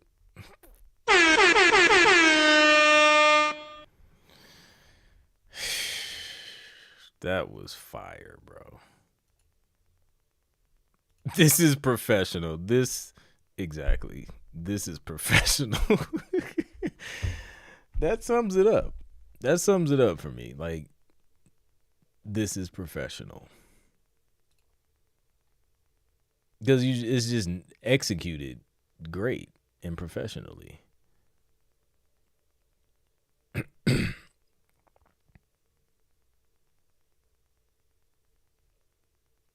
Man.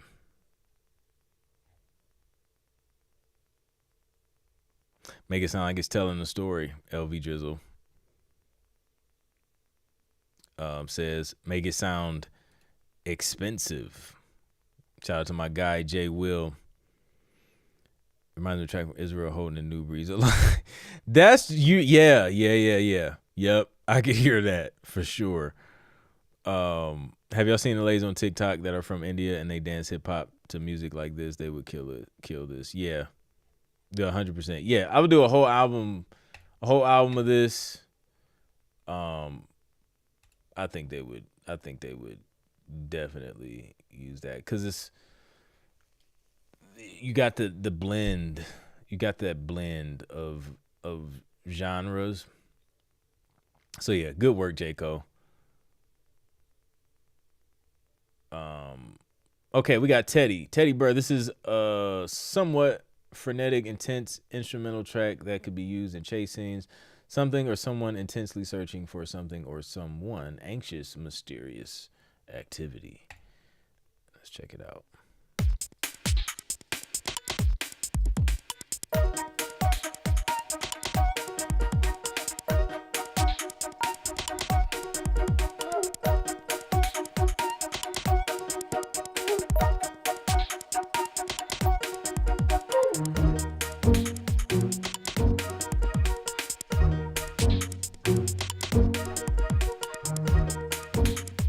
The percussion is definitely giving me like investigative,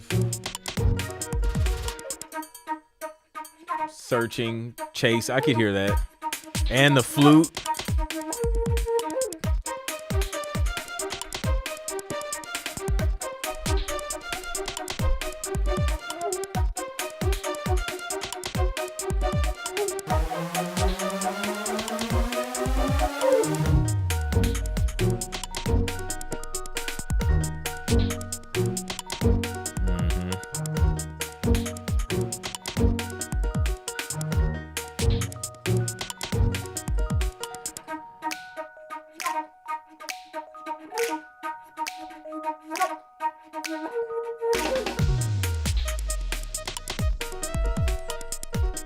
Oh, that's dope.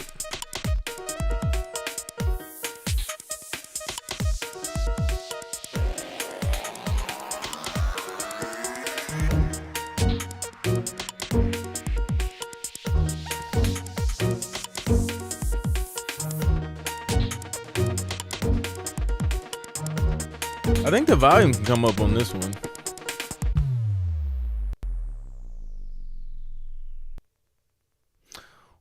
Watch the clipping at the end of that sound. I'm gonna fade those those regions at the end. But yeah, it definitely I can hear that. Chase scenes, searching, anxious. It definitely has that vibe with the rhythmic elements. I think just some volume adjustments. But yeah. I think it's just about there. Turn the volume up. Make a couple mixing tweaks. It's good to go. I can hear them using that would come with stems too. I can hear them using like a minimal version of it too. 100%. Miguel. We're gonna skip him too. We'll come back. We'll come back to Miguel. Allison's back because she went to the store earlier. We said we will not play her track until she came back, and we kept our word. This is a work in progress. Might be too busy. Welcome your feedback, flamenco style.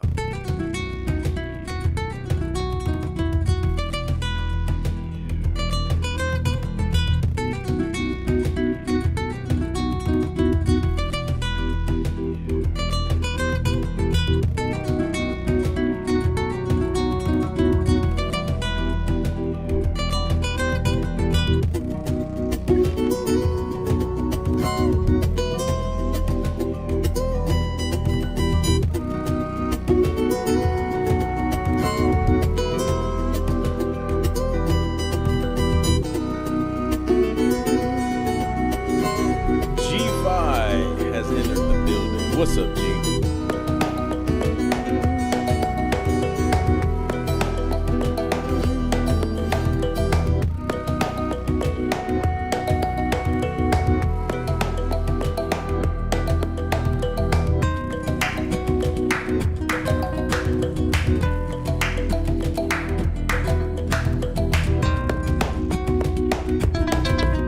Who's clapping, Allison? Who's clapping?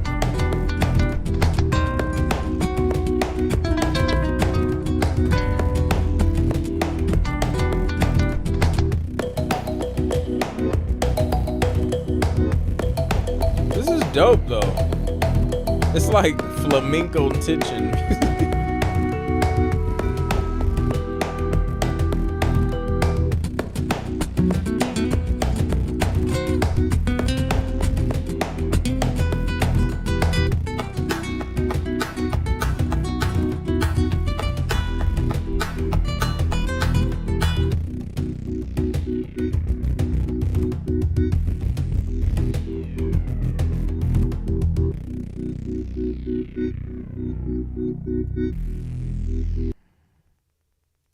Yeah, me too.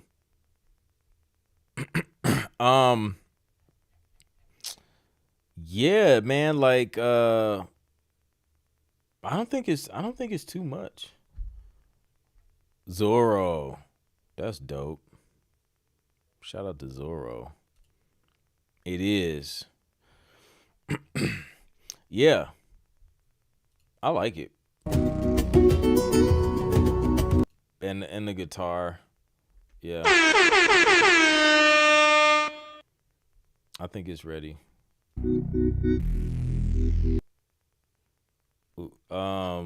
The ending. I would fix the ending.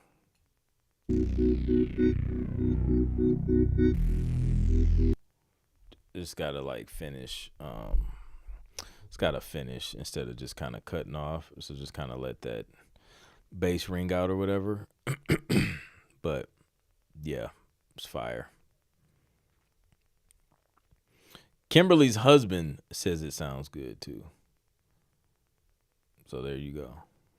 A third party coming in saying that it sounds good is a good sign. Um, LV Drizzle, I bring the music all week. Let's go, let's go. Good to see you, LV Drizzle. Thanks for coming through, bro. It's always a pleasure. Um, so yeah, dope work. I'm putting together a Latin mix to submit to the library. Yes, cause the other I remember the other Latin stuff you shared was fire. So that should be dope. I had some field recordings of a flamenco show I went to in Granada. Got all the claps and the zapatito. That's dope. I love it. Um, you and that's like, yo, keep a mic on you. Just keep a mic on you. Like if you're traveling, cause you never know. Like just to like have the idea or the sample, something you can play around with some sound design with. You never know. Could definitely come in handy. Um, Speaking of, who was that? Steve. Just so y'all can see how diverse these briefs can get. Um, Steve made a post. I gotta find it. Okay, so this was a brief that Tune Edge has sent out. They were looking for Vietnamese punk song. Indie Canadian film needs to find a replacement for whatever that says by G. I don't know like what that means or if that's is that a real thing? Um, for a scene in their upcoming movie. So it is like there's something out there for what you do. It's just a matter of the need popping up and you having what what they're asking for, you being able to make it. Like that was probably that that was Vietnamese punk. That was the first I've seen that. So shout out to who gets that, because somebody out there makes it and they need it. Again, that was, I mean, Canada's like, I mean, they're our neighbors, so it's not like, you know, ultra far away, but like still in line with international placements. It is Very specific. Yeah. All right, Cleo. This one's about holding on to a moment when you know it's not gonna last. It's soft, stripped down, and emotional. Something that lives in that space between connection and letting go. I see it in late night scenes, dream sequences, or those quiet moments right before someone walks away. It's called living your dreams. Cleo been in his bag.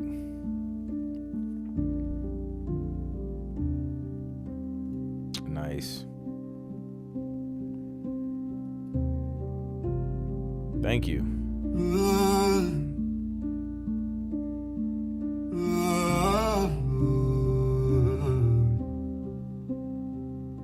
We should all go buy Zoom recorders now.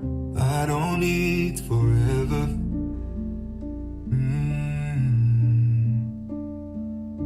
Just leave on the light. I lay in the space. Bruh. You don't speak at night. I promise I'm not asking for love. Hey, No, they're coming through on these records, man.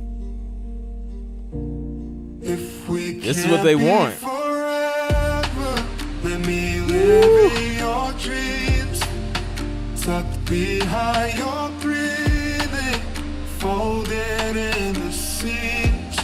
If I can't be your always, let me live in your dreams.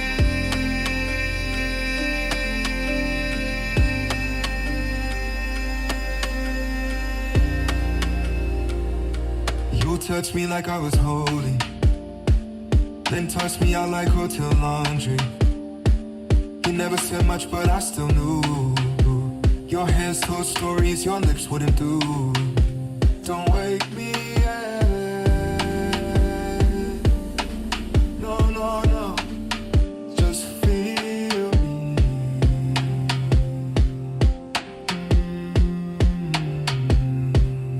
I don't need your love, just your regret. Don't say you meant it, just not with her instead. Cause I just might forgive you and then fuck you to make me forget. Make me forget. Today is the day. Man.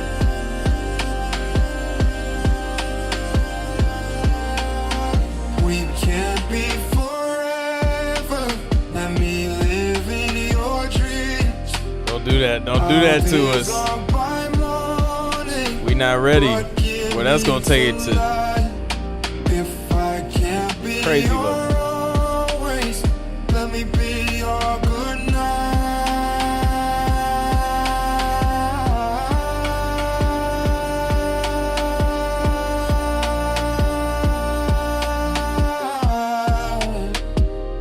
I just wanna be open. So intentional. Let me have just this one. Living a dream.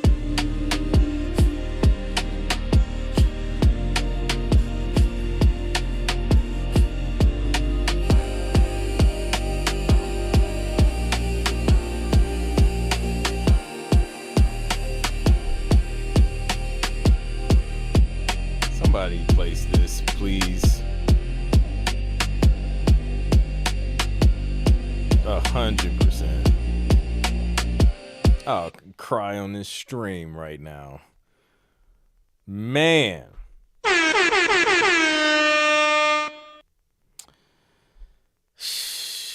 Cleo.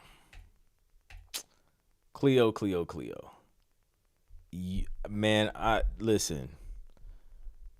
Your voice and skill is special, bro. Like,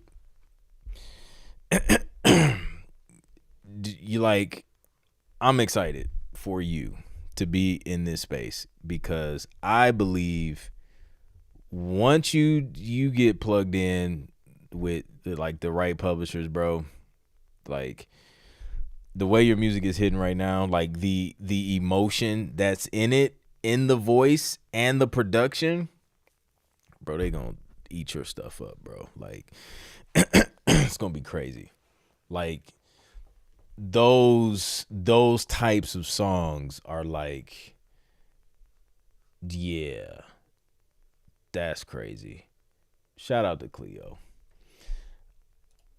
The texture, the like that's what we were talking about a couple weeks ago when they're looking for songs that the authenticity, the emotionality, like when they're looking for songs like that is a song that they would be looking for. Like on some, you know, that's some major network song placement stuff right there. And why not, right? Like why not also because like no, like you're an artist for real. Like and you're producing and writing this stuff, just like you're just about to just rack up some placements.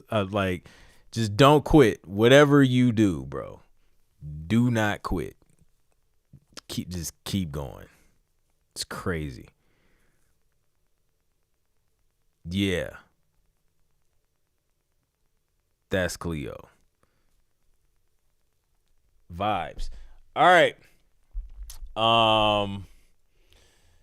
Let's get back up to our MVPs.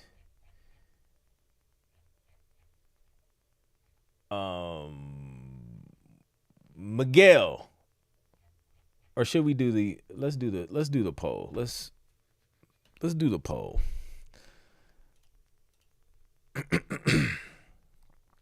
Let me see. I don't want that audio to blare. Let's get this poll popping, and then we're gonna play end it with Miguel and Flares.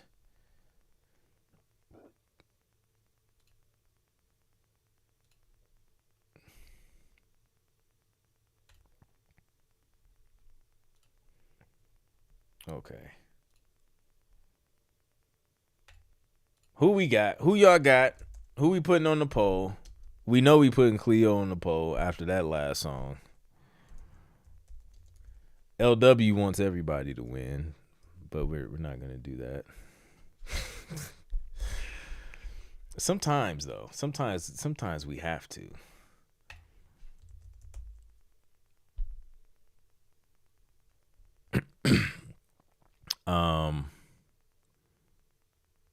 Yeah, no doubt. LV was like leaving the stream, and then you just stopped him in his tracks. It's like, let me finish listening to this. But yeah. Let's play that while we get this stream together. Y'all drop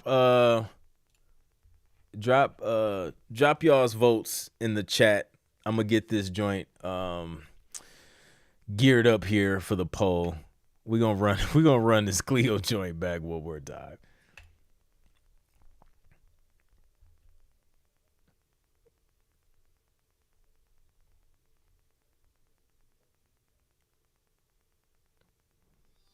Rich is let's put Rich up there for the balloon pop for sure.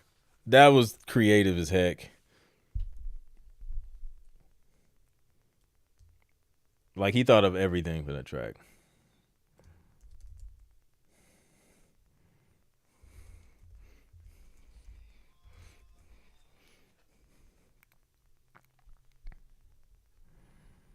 We did play Sam Cotton's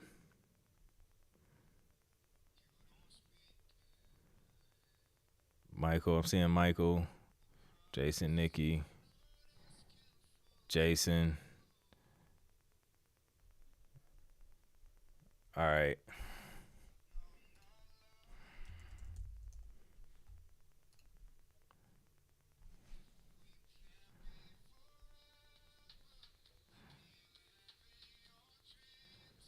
I'm seeing Nikki.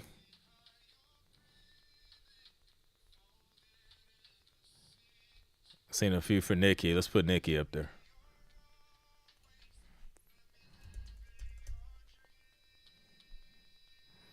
Oh yeah, J. Cole too.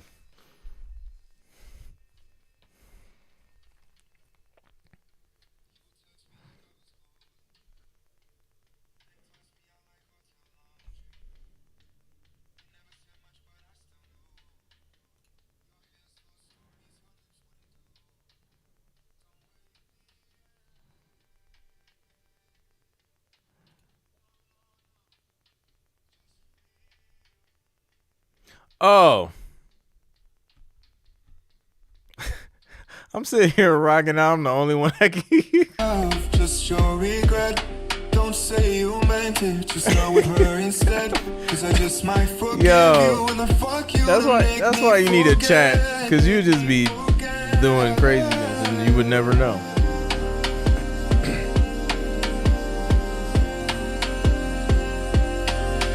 We gotta start creating teams for this poll. Too many good We ones. can't be forever. Let me live in your dreams. All days are by morning, but give me till light. If I can't be your always, let me be your good night. All right, here's the poll.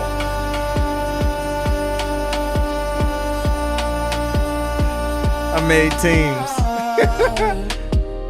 I just wanna be open man. Let me have just this one. Living a dream.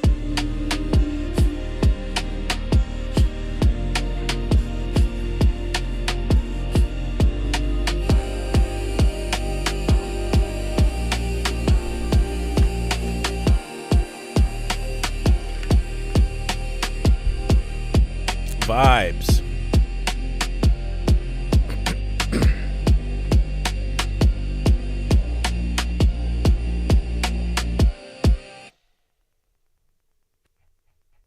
All right. Good stuff, man. All right, let's get those palm trees in the chat. We're gonna play Miguel's. Let me find this disclaimer that I seen scrolling across the screen. There we go. Disclaimer for newbies. It's been a everyone wins week in the hub. Miguel and Flares will show us how you become MVP and influence Masa. MVPs, take it away. Palm trees. I'm seeing palm trees. Let's go. Let's get it. Miguel. He was down here somewhere. There we go. Almost didn't make it today, but I won't damage the streak. Here's a Christmas instrumental track from a Christmas EP I finished recently. It's appropriate. Let's go. Christmas Glow.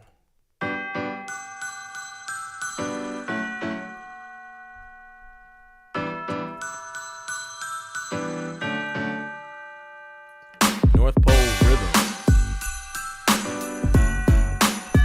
I love the artwork.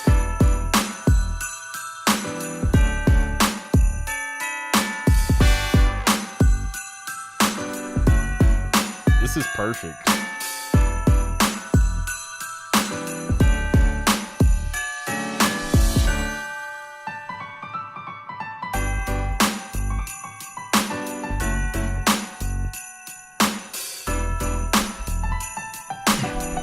These are the holiday elements. Everything you hear in this track is like in my Christmas music template. Tubular bells, bells, sleigh bells, piano.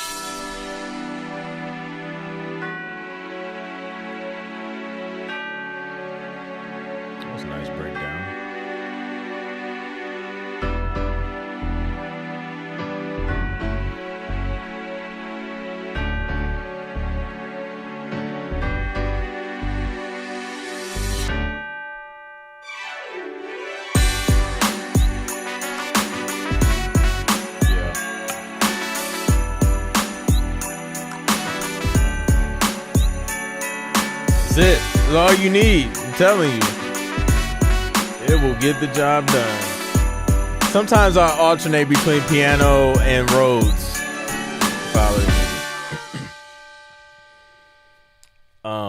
Yeah, I like using Rhodes a lot for Christmas music too.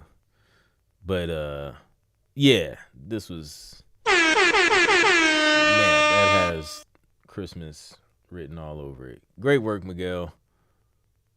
All right, flares. Y'all know how we get down. Drop those fire emojis so we can play this flares joint. LW says this better be in a commercial somewhere this winter, like 100%. Like, place this immediately this holiday season, please.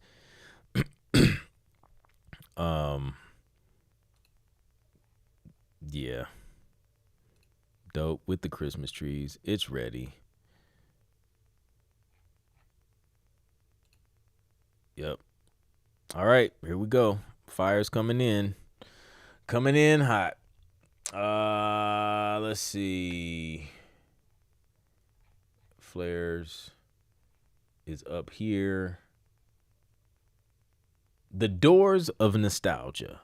First attempts. Choose wisely. Door 1. Oh, okay. It's a game. It's a game. All right. So, are we going to go into door number 1, which is elegance tangled with secrets only the strings reveal, or are we going to go in door number 2, a first descent into the abyss where silence itself feels haunted? Drop in the chat if you want to go through door number 1 or door number 2.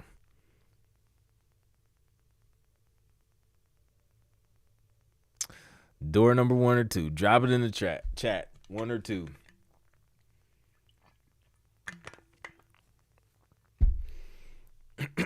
Rich says, take what's in the box.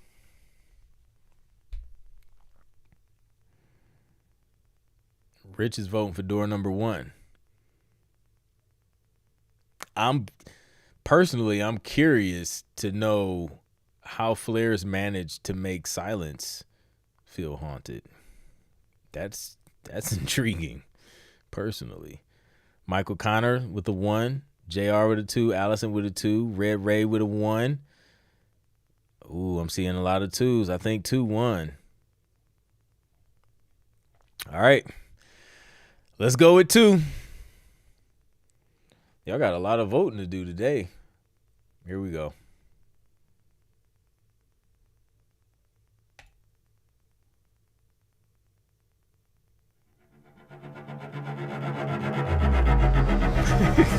G5 said it might be a trick. It might be.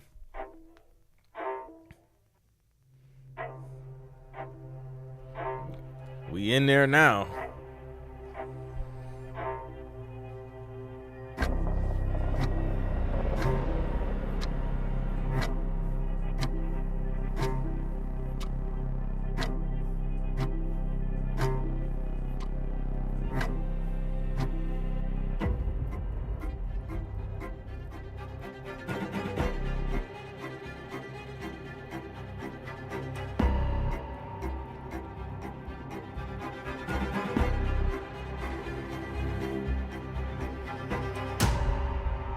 What's up, Roja?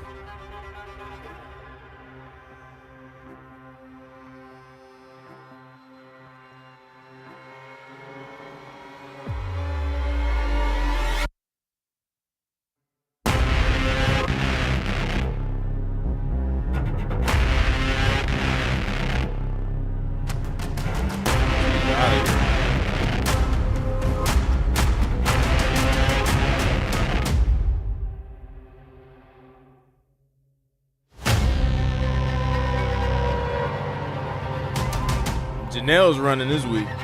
Said no. Absolutely not.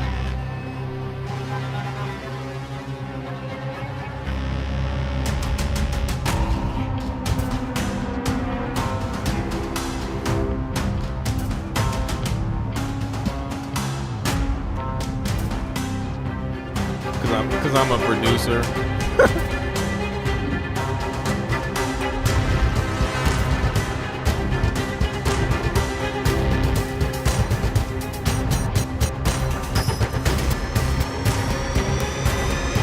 Good.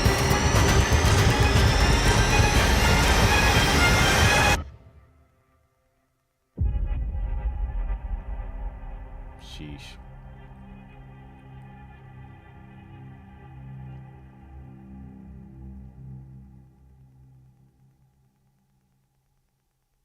That's good work right there. Took the baton from Patty P. That's hilarious. Good work. Good work indeed. All right, let's see what these polls looking like. Let's see. See how this voting went. Oh, okay. That was pretty obvious. All right, Cleo. Cleo won MVP, man. Cleo, 76%. We got Rich's Balloon Pop and Nikki and Jaco tied up for second. And then Michael and Jason came in at 4%. And then LW would like to point out the fact that Michael Connor is in last place again. This war between LW and Michael has gone on for some time now. I don't know exactly when it started, but it just hasn't stopped. There you go. We should hear door number 1. It sounds perfect for use in Wednesday thing running away across the floor. Let's just do it. Let's just end the show going through door number 1. Like, why not? Because now I'm curious as to what was behind this door.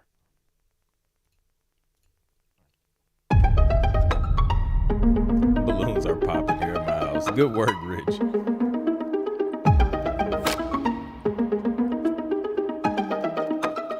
You and Jason darn strings today.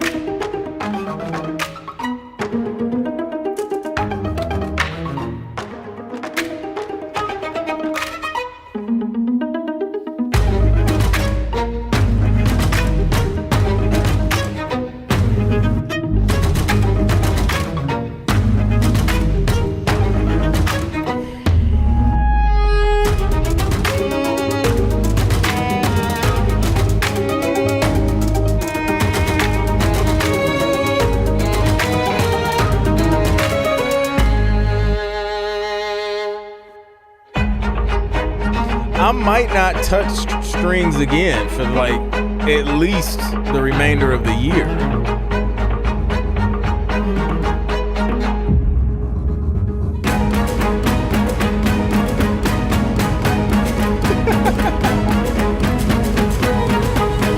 That actually sounds accurate.